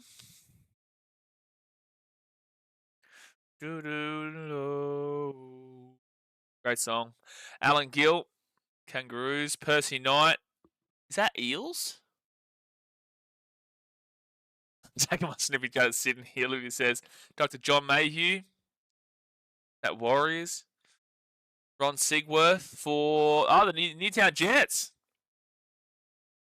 Not before Jay's time. No, Seb Watson. No, Jay actually knew all of these guys. They all partied together once. Bruce Olive. Derek Hallis.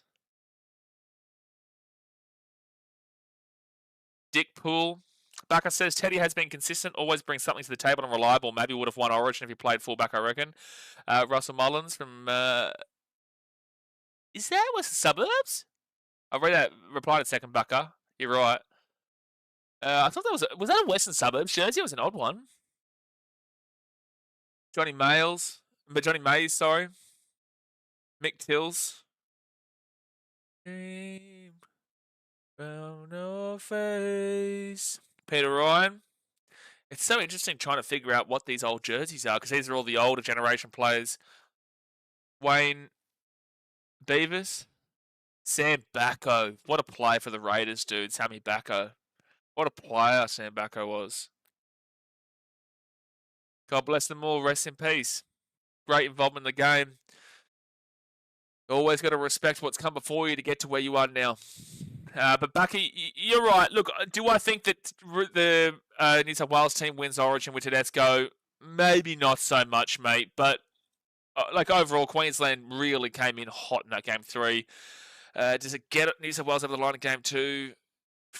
I don't know if Tedesco changes it comparatively to Edwards. It's not like Edwards was bad. He was bad post Origin 3. And game 1 already won. I don't know if it changes the result too much, but, we'll never know.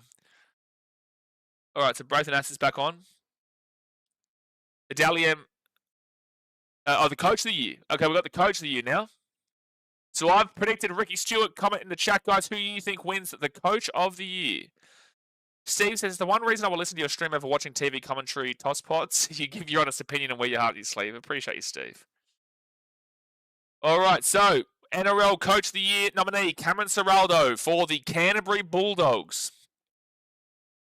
Comment in the chat who you think wins it. Straight Test Mate says Ricky wins. I'm crashing out. I actually can't believe Cameron Ciraldo's here, but it is what it is. Michael Maguire with the Broncos. I wouldn't say this is a bad option. I wouldn't say this is his first year. He's got them into the grand final. I know that's not really relative, but with that being said, had a lot of injuries and then actually won undefeated post those injuries, which shows how quality of a coach he actually is. And then for the Raiders, Ricky Stewart. I've got Ricky Stewart here, but I got Ricky Stewart. Lagan says, where's Adam O'Brien? You can join him in the timeout brigade, mate, for 1 minute. You can join him on timeout. Because he's timed out from the NRL because he got sacked, Lagan. That's what. All right, so Ricky Stewart, Ciraldo, or Michael Maguire. And the winner is... Ricky Stewart for the Canberra Raiders. Dad's mate crashed out incoming.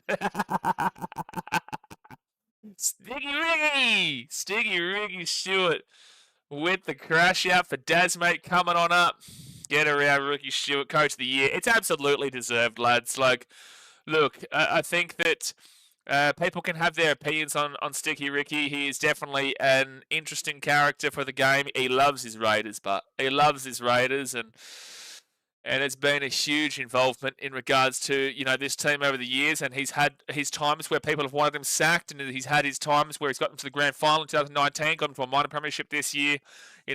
You can dislike Sticky Ricky for the way he talks and the way he talks about other teams and players and whatnot, but you can't take anything away from what he puts into this Canberra Raiders team. It's absolutely gigantic, and you got to respect it.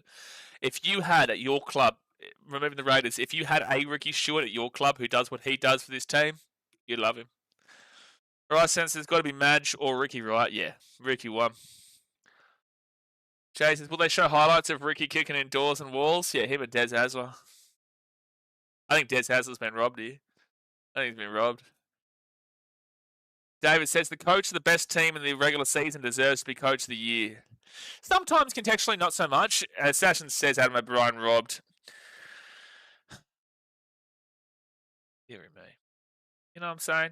Dearie me, this is what we're going to deal with here. Remember 45 months, though, Sashin. Appreciate you, mate.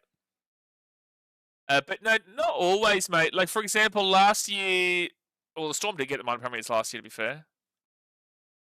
The year before that was Andrew Webster. You could have made a solid argument for Walters and Ivan Cleary those years. Look, not necessarily, but I get where you're coming from. Rysan says, I'm guessing a big deciding factor would have been that Broncos were pretty up and down while Raiders were always at the top for the year. Yeah, absolutely. If we saw this form from the Broncos throughout the year, more so, because the way this back half of the season has played out for the Broncos has been nothing short of incredible, especially with their injuries. But it just wasn't across the entirety of the season. Lagan says, Ciro robbed hard. Mate, we've been robbed that we saw Ciro here, considering what the second half of the season, how that played out. The 1 year a Dogs coach was in prime position to win the award. It wasn't a most improved award. All of a sudden, we back to the most improved shit. Craig Bellamy deserved it last year. Steve says, nice, well done, Ricky. He's a polarising character, but he has to coach in ACC. Yeah, gee whiz. Riftel says, what did James Tedesco even do this year? Welsh is way better. Yeah, okay, casual. Leviticus says, because they were first. Not necessarily Leviticus. It doesn't always come down to who's first. Andrew Webster came fourth in 2023 with the Warriors and won the coach of the year. 2022, I'm pretty certain it might have been the Cowboys. Can someone confirm? Was it Todd Payton, Cowboys? Was it Toddy Payton who got the coach of the year in 2022? I think they came, what, fifth, fourth? What did they come? Leviticus says, you are. You reckon I'm a casual, do you reckon, Leviticus? You reckon I'm a casual? Alright, I want you to go and have a look at my channel and see how many games I watched this year. Mitchell says, is there an award for most useless doco? Because there is, surely Savage wins it. You're an idiot too. Alright, so well done, Ricky Stewart. They've given the coach of the year. Yeah, I'm a casual, lads. Alright, so the NRLW coach of the year is now about to come up. His assistant coach of the Titans, Andrew said. Back Welsh is carved up after Origin was done. Yeah, Bucker, anyone who's watched Rugby League this year is very well aware. The first half of the year was god-awful from Reece Walsh. The second half of the year has been absolutely incredible from Reece Walsh. But he's not going to get the fullback of the year over... He shouldn't be getting fullback of the year over Tedesco. If he gets it, that'd be so strange. That'd be so strange. Straight Sesmate says, yep, 2020, that would be a robbery. That would be. Yeah, 2022 was Payton who coached the most improved team. You couldn't just give him the answer without the little, uppercut. A little bit of a jab there. Good, it does. Couldn't just give him the answer. David says Leviticus' grasp on grammar and spelling is pretty casual. Like Leviticus, you're entitled to your opinion, mate, but it was a pretty poor comment. Just like Riftel's opinion on James Tedesco doing nothing this year. Philip says, I'm torn between Strange and Prince. NRLW. I didn't get enough time to watch the NRLW this year because I was always streaming every NRL game. But I think off of what I would say, it's probably going to be Strange, Johnny Strange, off the back if they never lost a game. So John Strange here from the Roosters. They went undefeated this season, the Roosters. They're in the grand final this weekend against the Brisbane Broncos. I'm a huge fan. You're right, bro. You're sweet. Johnny Strange here. Then for the Cowboys, Ricky Henry. Unfortunately, Just Bailey, I can't. No, unfortunately, due to broadcasting restrictions. Informant says, imagine the Brisbane Broncos win both the NRL and NRLW this year. It'd be crazy because they would have won the AFL too. And then we watch on to see if the Roar and the Brisbane Heat can do something. And then for the Brisbane Broncos, Scotty Prince. So comment in the chat who you think wins NRLW Coach of the Year. I'll go John Strange on the basis they're undefeated. Even though the Broncos are favourites for this grand final this weekend, John Strange, the Roosters were undefeated. All right, Coach of the Year, NRLW. Winner is John Strange for the Sydney Roosters. They went undefeated. It makes sense. Makes sense. Mitchell says it has to go to Strange. Broncos were gifted a God squad and still lost the Roosters. I find like it's super value in the Roosters this week. I know they nearly fell apart to the Sharks on the weekend, and the Broncos came through against the who'd they come through in the Knights? I don't know. The Roosters as underdogs just irks me a little bit. It just really does irk me considering. Olivia says KO. Jay. Danny says, bro, thanks for streaming this. My KO wasn't working. We're here for every single game. We're always here for plenty of NRL content, man. We're Dally M every single year, so appreciate you for tuning in. So John Strange, NRLW Coach of the Year. Roosters without Aiken, though. Yeah, you did see a difference, actually. You saw a major difference without Taron Aiken for the Roosters against the Cronulla Sharkies. That was an incredible game. An incredible game between those two. And the Sharkies nearly got over the line at the end, but the Roosters just pulled it out. They just found a way to pull it out of the bag. And it was surprising considering the Roosters did lose a player for like the last 10 minutes of the game. And they kicked a field goal with it. Yeah, Corbin Baxter and Jocelyn Keller in the halves this weekend. It'll be a good game. GP5 says, when will the Dally M going to be announced? Well, we're after round 18 right now, man. So the next slot will be round 19 to round 24, I'd say. 19, 20, 21, 22. No, round 19, 23. And then there'll be a bit of a gap again. And then it'll be 24, 25, 26, 27. So we've still got a little bit, to be fair. It probably finishes up in about 50 minutes' time. And you find out the Dally M probably about 10 minutes beforehand. So you've probably got about 40 minutes to wait until the Dally M is announced. But we've still got to go through the whole team of the year. We've still got, plenty to go through here. All the rounds for the NRLW, for the NRL. There's so much more to go here, man. Showtime, yeah, I do love commentary for every single game, dude. Every single game, I'll definitely be here for the all the internationals, Cook Islands, Fiji, and Papua New Guinea for the Pacific Bowl. Then we've also got the New Zealanders taking on Samoa and Tonga, which we love for all those. And then, yeah, we'll have the Australia versus England Ashes series. Plus, we'll be doing the cricket this year for the Ashes. Mitchell says, Sharks not going for a field goal right at the end just really hurt them. But, yeah, the Roosters kicking that field goal with it play down was crazy. Yeah, every game, Ross said, every game. Actually, I'll ask you guys, would you prefer just one long stream on Grand Final Day, or do you want just the first stream to be Warriors versus Belly Bears, the second stream to be Roosters versus Broncos, and the third stream to be Broncos versus Panthers, or do you think we should just sit here the entire day? Tanner Boyd has this in the bag. Tanner Boyd is the GOAT, Jared Ford. He is the GOAT. And it says Cricket Ashes is a must, surely. Scary, Andrew. When the last time we did an Ashes streams on this channel, the chat was punching on with each other. There was headbutts being thrown. We had Martin celebrating, drinking champagne, and then they lost the English. And then they still lost Adelaide.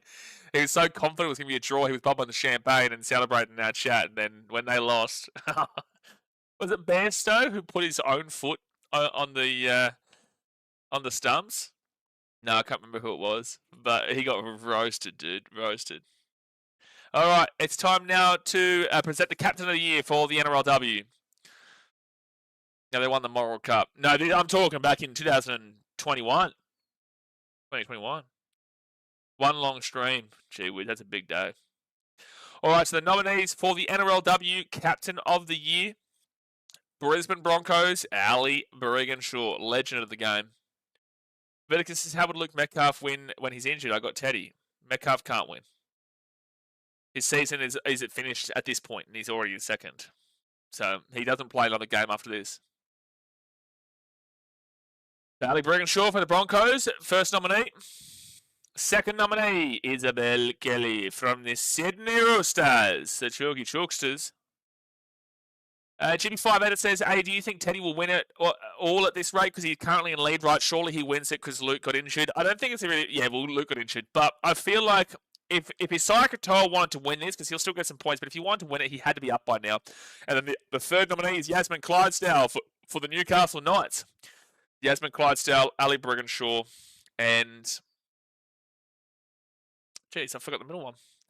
Ali Brigginshaw, Isabel Kelly, and Yasmin Clydesdale. I'll say... they give it to Brigginshaw. I reckon they'll give it to Brigginshaw. I'm going to say they give it to Ali. I don't know. I didn't watch enough of the NRLW this season, but I'll say Ali. No, Isabel Kelly. It is Isabel Kelly. It's always going to be between these two with how well they both played this year. But Isabel Kelly will win the NRLW Captain of the Year. Isabel Kelly. So what was I saying? Yeah, I think that anyway, Isaiah Katoa, if he had a chance, it had to be up already by now, and he's still down by 5 points, man. So, look, he's close, but I just feel like a couple of these games later on in the year, the Dolphins fall away, and he won't be able to get as many points as he would have been hoping for. Oh! Hey, guess what? After we've been streaming for what? 1 hour and 40 minutes, the sound from watchnrl.com has finally come into both ears. Finally. And it says, also, I loved the clip of you having nothing in the fridge for NRL Fanatic. Well, that was setting up the United with his Newcastle Knights one. That was setting him up. David says, turn Sunday's live stream into a subathon challenge and have one long stream. You deserve more subs and members. So what is that? What do you feel? How do I do that? What are you saying? Subathon. What does that even mean? Have they announced Captain of the Year NRL Men's? Not yet. They're about to, GB5. They're about to. They're just on the NRLW one.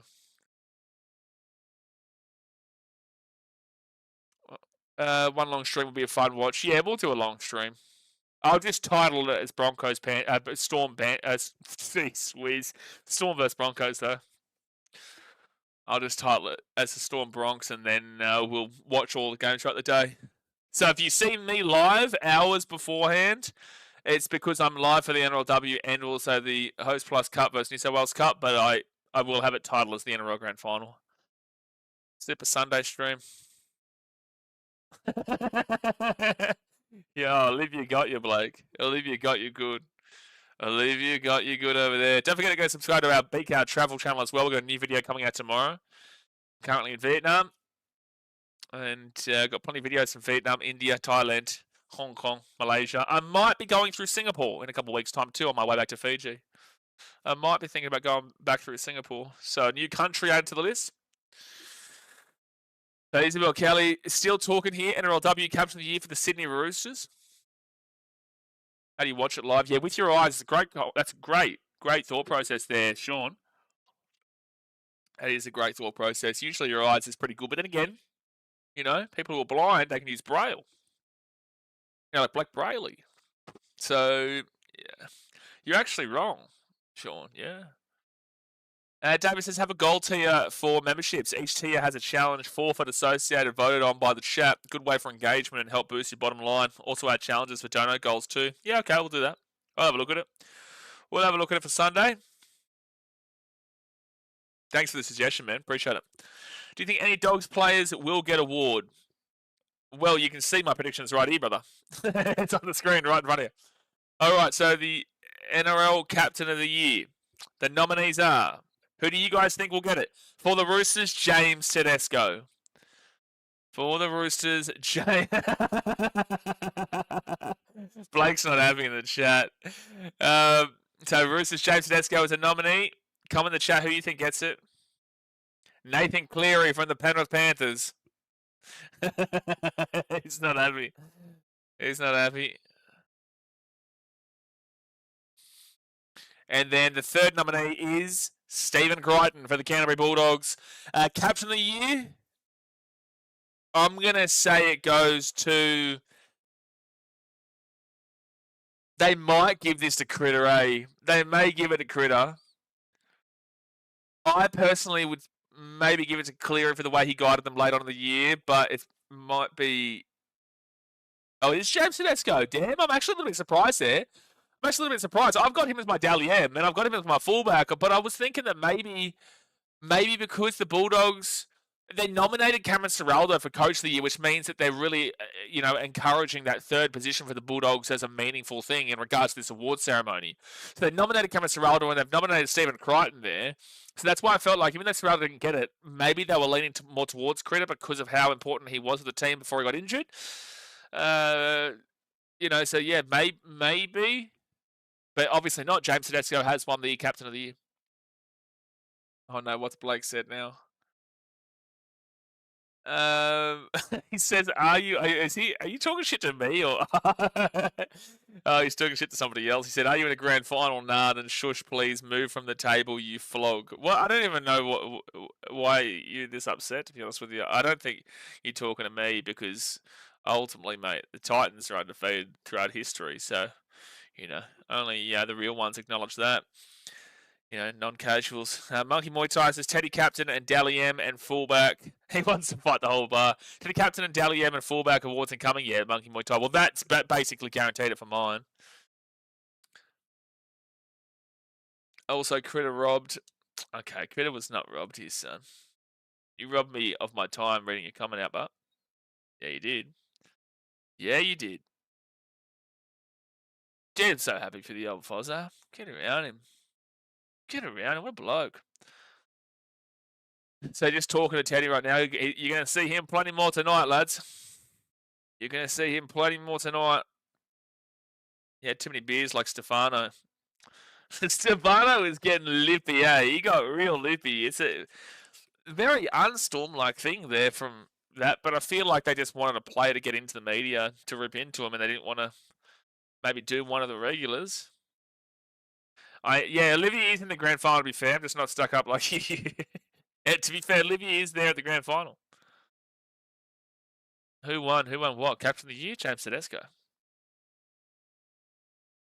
Yeah, Teddy's going to clear this out, eh? He's going to clear out tonight.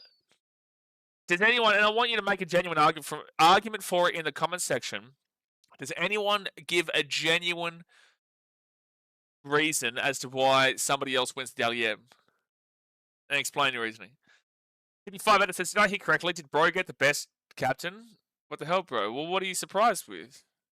Like, overall, Tedesco's probably going to win Dally M this year, so if he's going to win Dally M, then I just thought that because they nominated Ciraldo and Crichton, they've really given high emphasis to the third position of the Bulldogs.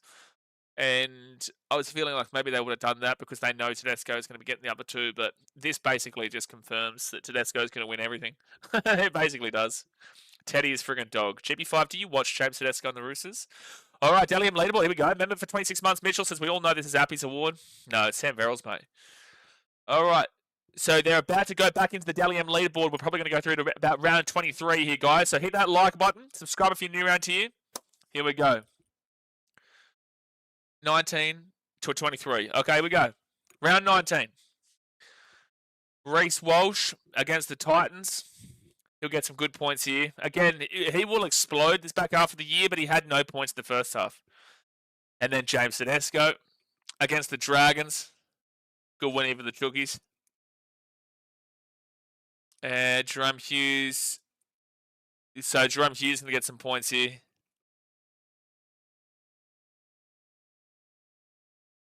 All right, round 20. Blake Brayley's going to get some good points here.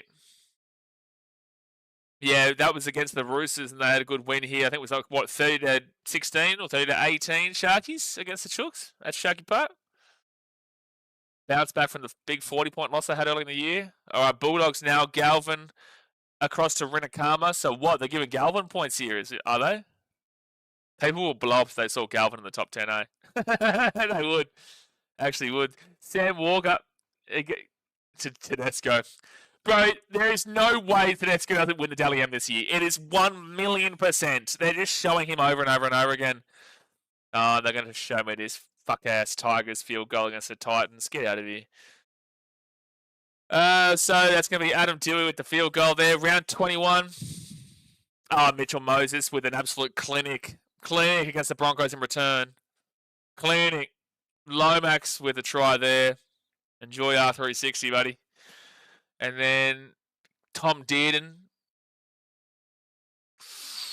Nah, didn't get enough points. But he could finish top. He probably finishes top 5. Tommy didn't. He probably does finish top 5. Sam Walker, Tedesco. It's 100% that Teddy's going to win it all. He's going to clear it out. Can someone tell me what the record points is for Dally M? Nathan Cleary against the Tigers. They dominated the Tigers this day. It was like 36-2 or 38-2 final score. Leviticus says, because if Teddy wins fullback and Dally M, I won't be fair, but he's a beast. Why is it not fair? He earned it.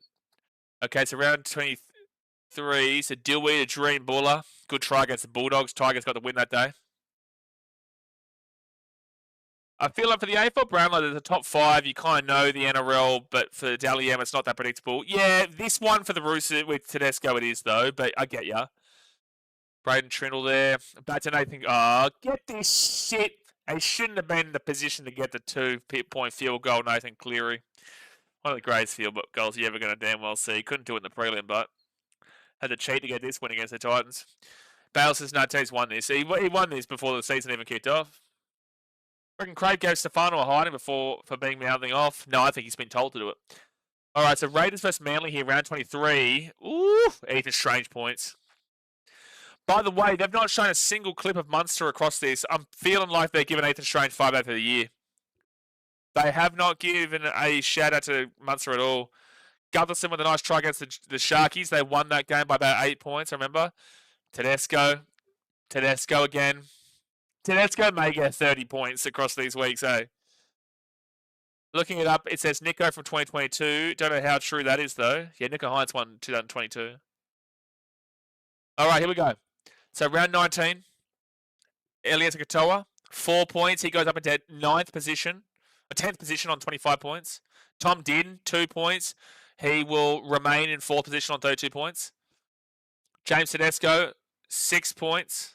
He goes up to 48 points. Round 20.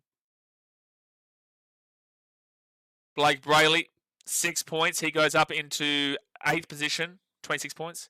Jerome Hughes, 2 points. He goes up into 8th position on 27 points. Terrell May, 5 points. He goes up into 4th position on 33 points. Isaiah Katoa, 1 point. He will stay in 3rd position on 38. Metcalf's still 2nd, by the way.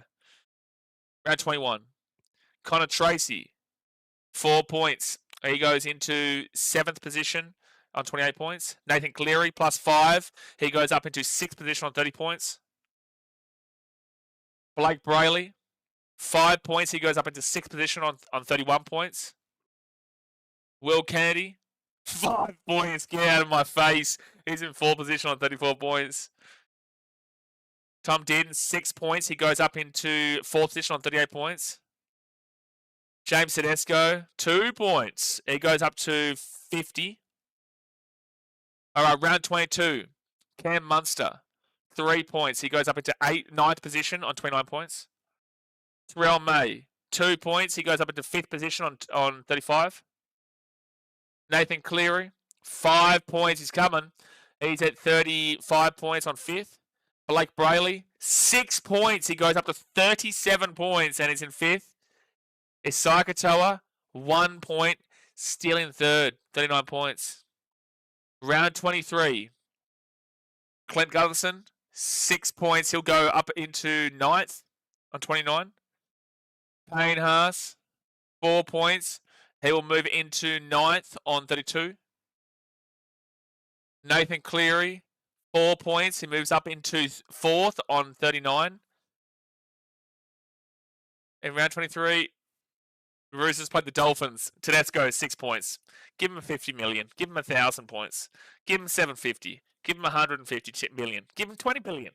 Tedesco, 6 points. He's at 56. He's clear. Oh, that's it. All right, so after 23 rounds,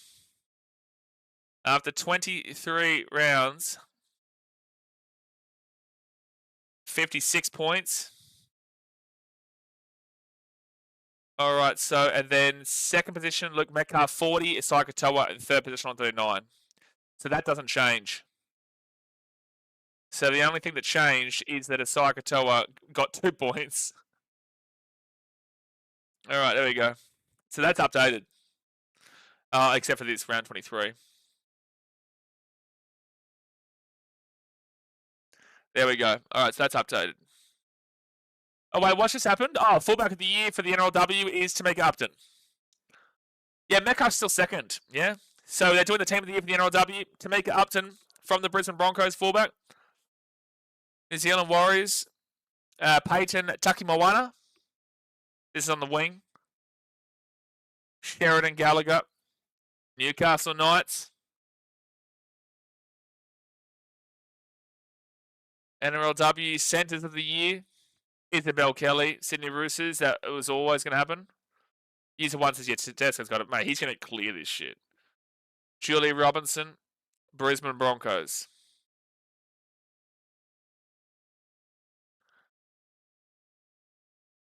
It shows a lot as well, though, Carlos, about how there's not many Warriors players who are going to take points off from 2 of those wins. NRLW 5/8 of the year. Gal Broughton, Brisbane Broncos. Crazy Blake Bradley is at almost 40 points. He's been so good this season. Well, I've got him as my hooker of the year. As my prediction pre-stream. NRLW halfback of the year. Jesse Southwell, Newcastle Knights. There's never going to be a surprise there. Oh, thank you, Rysen. Top 5 highest scorers. Nico, 76. Sterling, 76. JT, 72. Turbo, 70. Cam Smith, 68, yeah. NRLW hooker of the year. Emma Mantleman from the North Queensland Cowboys. Who got Dally M last year? Last year, who was it? Olivia Kernick got Jerome Hughes. The props, Ellie Johnston from the Cronulla Sharks. That was belter. He was good in that game on the weekend too. It was Jerome Hughes and Olivia Kernick. And Jessica Elliston. Go, Jess. Yes, Jessica Elliston from the Gold Coast Titans. Go, Jess. Far up. In the second row, Romy Titesville from the Brisbane Broncos. I'm so happy that we got one Titans girl here. And so I thought Aiken got unlucky for not winning halfback of the year. Oh, there you go. And Yasmin Clydesdale from the Newcastle Knights. The Knights always clean this awards up. Turbo would have gotten 70 points in 15 games. That's crazy. Oh, jeez. And completing the NRLW Team of the Year at lock forward, Olivia Kernick from the Sydney Roosters. She won the Dally M last year. Jess was a beast this year. She was, Rice. All right. So after this, we're about to find out the Team of the Year for the NRL. Chris says, imagine how many Hayne would have gotten in 2009, best individual season of all time. Tommy T with that injury, though. Tommy T with that injury, though, Chris, in 2021. I don't know, but yeah, Hayne did unbelievable. It was unbelievable.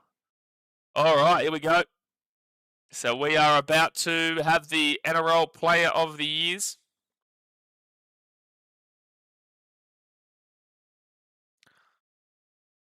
All right, NRL Team of the Year. A fullback, James Tedesco. Well, that was obviously coming. James Tedesco. The Wingers of the Year will be Mark Nwanganitawase. Nwanganitawase. He will get one of the Wingers of the Year, and then the other one. Come on, let's get the clean sweep here. Xavier Coates, surely. Xavier Coates will get the other Winger of the Year alongside Nwanganitawase. All right, here's the hard ones. The centres are difficult. I've gone Stags and Critter. Centre of the Year. Stags. Yep, I love it. Okay, come on, Crichton for the clean sweep. Tony Staggs, one of the centres of the year. Clean sweep here. Stephen Crichton. All right, I got that 1 through 5 spot on. So James Tedesco, Nwanganitawase, Staggs, Crichton, and Coates. Okay, 5/8. And now I'm thinking strange. Who gets 5/8 of the year here? 5/8. Ethan Strange. Mate, I'm for line here. I'm for line at the moment. Halfback, okay, Saikatoa. He was top of the Dally M halves. Halfback. Wow, they have given it to Cleary. They gave it to Cleary over Saikatoa, I don't know. But sure, anyway, Nathan Cleary's got halfback of the year. Damn, okay. Hooker of the year. Brayley. We knew that one was coming. Blake Brayley from the Cronulla Sharkies. Okay, now we move into the props.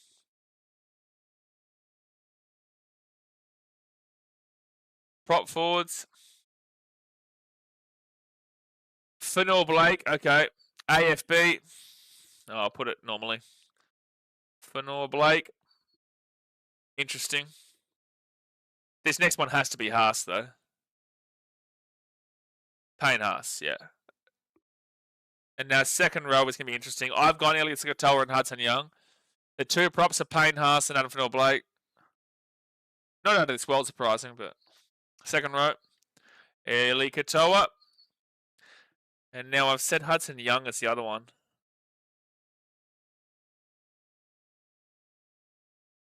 Hudson Young. Canberra Raiders. And then lock I've gone with Aaron Clark. So Elliot Katoa and Hudson Young win the back rowers of the year.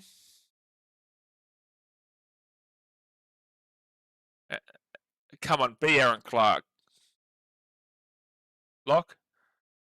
Aaron Clark! Let's go, Leslie! Let's go, Les! Let's go, Les! That's what we're talking about, is.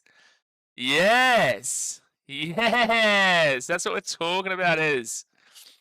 Well, there you go. There's your 10 of the year, folks. You got your fullback of James Tedesco, winger Nawanga Tawase, centre Stags, and Crichton. Wingers, Nawanga Tawase and Coates. The 5'8" with Ethan Strange. The halfback, Nathan Cleary.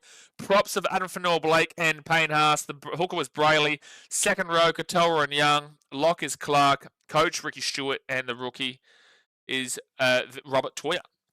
And now they're about to do the NRW Dally M. So after round 8, Julie Robinson was on top of this NRLW leaderboard at round 8:27. How many NRLs feel bad for me, to be honest? Yeah, I think it's harsh. Round 9, Sheridan Gallagher, 2 points. She goes into 8th position on 13 points. Rachel Pearson, 2 points. She goes into 7th position on 15 points. Jessie Southwell, 3 points. She goes into equal 5th. Isabel Kelly, 3 points. She's into 26 points and she's in 2nd. Tamika Upton, 6 points. She goes up into 1st position on 27 points.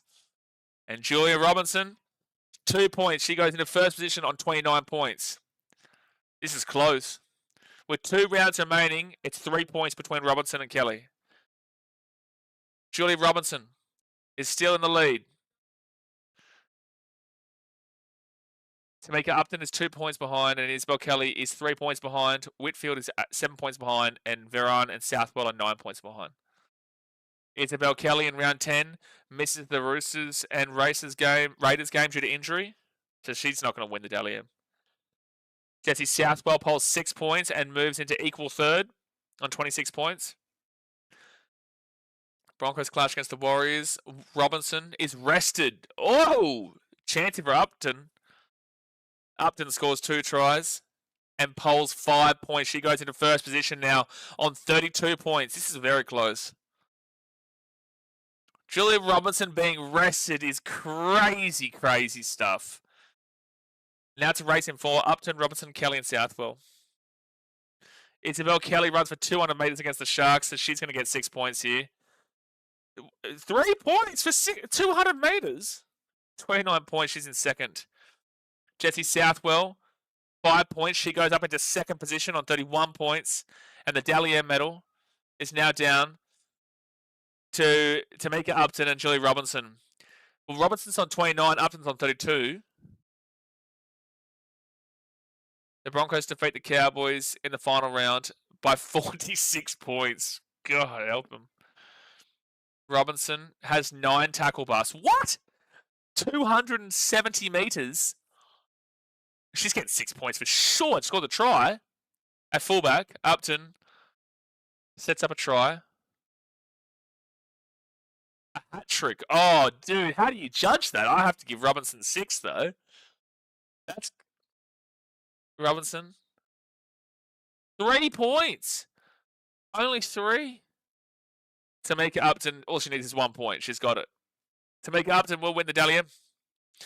Tamika Upton will win your NRL Dally M with 35 points, and it all comes down to Scott Prince resting Julie Robinson in round 10. They rested her, and she'll lose by 3 points because of it. If she would have played that game, then she would have probably won the Dally M, but unfortunately she was rested. So congratulations to Tamika Upton. She's now won 2 Dally M's in the past 3 years. It's a pity you couldn't have a multi-bet on the team of the year. You would have cleaned up. Yeah, but the reason why is because some idiot a couple of years ago was leaking all the results before the Dally M night happened. Michelle Davies says, another perk of playing for the Tigers means you don't get prop of the year. Yeah, look, you're not wrong, Michelle. You're not wrong. You're not wrong, because I do believe that Terrell May, individually speaking, was better than Adam Fanua-Blake this year in a lot of ways. I think that Adam Fanua-Blake is the better overall player across his career and as a player overall, but I do think this year Terrell May should have gotten prop of the year. But I also think that Isai Katoa this year should have got a halfback of the year over Nathan Cleary. It's very heavy on the second half of the season rather than Isai Katoa, who was relatively consistent throughout the entirety of the year. Lagan says, Terrell May has been robbed of 2 things now this year. Don't start. For the love of God, don't start, please. Please. Please don't do this, Lagan. Don't do this. Entertainment says, May of AFB is criminal. What? Are you saying that we are completely incorrect, or are you saying that AFB getting in is ridiculous? I don't know what you're saying. I'm sure you're not trying to suggest that you are the only person who is entitled to an opinion, entertain us, and I'm sure that you're not trying to sledge based off of you having an opinion. Steve says, that's right. Straight Test Mate says, so Matt Burton can't win the Dally M. That is correct. That random kid who does things says, as a Tigers fan, we have lost heaps. 2023, Buller, Rookie of the Year, and Appy. 2024, Gavin was suspended but could have won, and now this. Yeah, sure, but every team has got situations like this, mate. Every team's got a situation like this, but you're right. Like, I do think Terrell May should have got it. Anyway, Tanner is playing another final tomorrow. Yeah, get it tomorrow. You mean Sunday. Tanner playing for the Warriors against the Burleigh Bears on Sunday. We'll be live for all games, guys. Don't forget to be here on Sunday. We'll be live all throughout the day. We're doing a whole subathon thing now, apparently. So be here for the entirety of the day. Tyler says, Upton is a brilliant player. Her playing style reminds me of a Walsh a bit. She is the best fullback of all time in the NRLW. Tell me I'm wrong. I'm always going to have bias, but I don't know about Cleary of Katoa, but then again, I don't watch all Panthers games, so he may have been more deserving. Well, I watch every single game here, man, and I'll say I'm not a Dolphins fan or a Panthers fan. I would have said that Isai Katoa across the season was more consistent than Cleary. The second half of the season was great for the Panthers, but overall, I do think that considering as well that you've got Isai Katoa currently in the top 3 for the Dally M as well, kind of leans into the thought process that Katoa probably does deserve it over Nathan Cleary, who I believe is in the top 5 as we currently speak, but he's also still behind Isai Katoa, so... You know, and Katoa will get a couple of points late on as well. Cleary will get some points. Cleary might actually end up the season in the top 3, to be fair. But overall, I had Isai Katoa as my halfback of the year. Mitchell says, why are you even keeping tabs? Who really cares? Fair. Corey says, May couldn't even get Origin as well. Well, there was a whole bunch of context behind that, to be fair. Like, May should have been in over a couple of those props. Terrell May, on his statistics alone, should have been in over a couple of those props. Tyler says, for sure, Upton is the best defensive player in the NRLW and personally my favourite to watch. Or I think specific positional player-wise, sure, but there is, you know, you can definitely talk about like Ali Brigginshaw over the years and whatnot. Maybe not necessarily now, but she's still kicking along. You know, she won, what, she was halfback of the year, no? No, she wasn't halfback of the year. She was like, either way, Ali Brigginshaw was incredible over time as well. Chris Sadaraka, get around the Manly. Manly.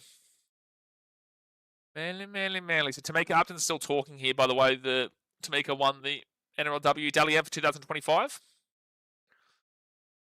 While we wait here, guys, do me a favour. Go subscribe to BKRtravel. We've got a new video coming out tomorrow from, it's a hotel review from when I was in Vegas.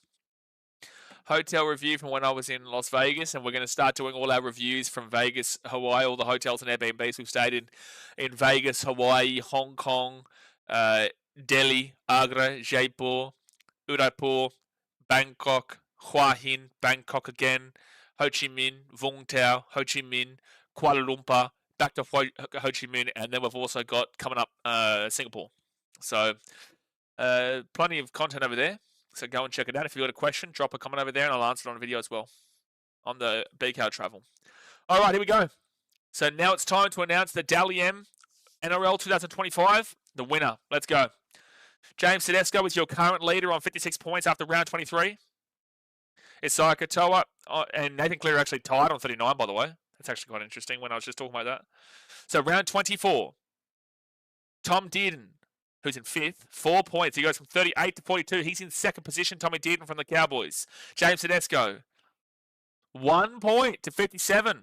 He's still up by about $1 billion, bro. 57 points in 1st. Round 25, only 4 players can win now. 5 players. Tedesco, Dearden, Metcalf, Katoa, and Cleary. What? It only comes down to James Tedesco and Nathan Cleary now. What? What did Braithen Astor just say? What? Well, anyway, we've just congratulated James Tedesco like that. He's the 2025 NRL Dally M medalist. That was awful from Braithen Astor. What did Braithen Astor just even say? How did we go from round 24 to mathematically we've now only got 2 players who can win it, and Nathan Cleary, who was equal 5th? What just happened? Can you also tell us what the points total was? What's happening? What's happening? What's happening, NRL? There's no way we just waited all that for the most underwhelming announcement I've ever heard in my life that didn't even make sense. We all knew it was James Tedesco. We all knew this was going to be the answer. But what just happened? They say because Katoa wasn't halfback of the year, he couldn't win. I don't know what just happened, Bale. Something about Nathan Cleary was the only chance to get it. He was rested in round 24. Okay, whoop-de, whatever. Mr. says, what a wasted time. I still enjoyed my time here. They must have gone over time here, Monkey Muay Thai. They must have.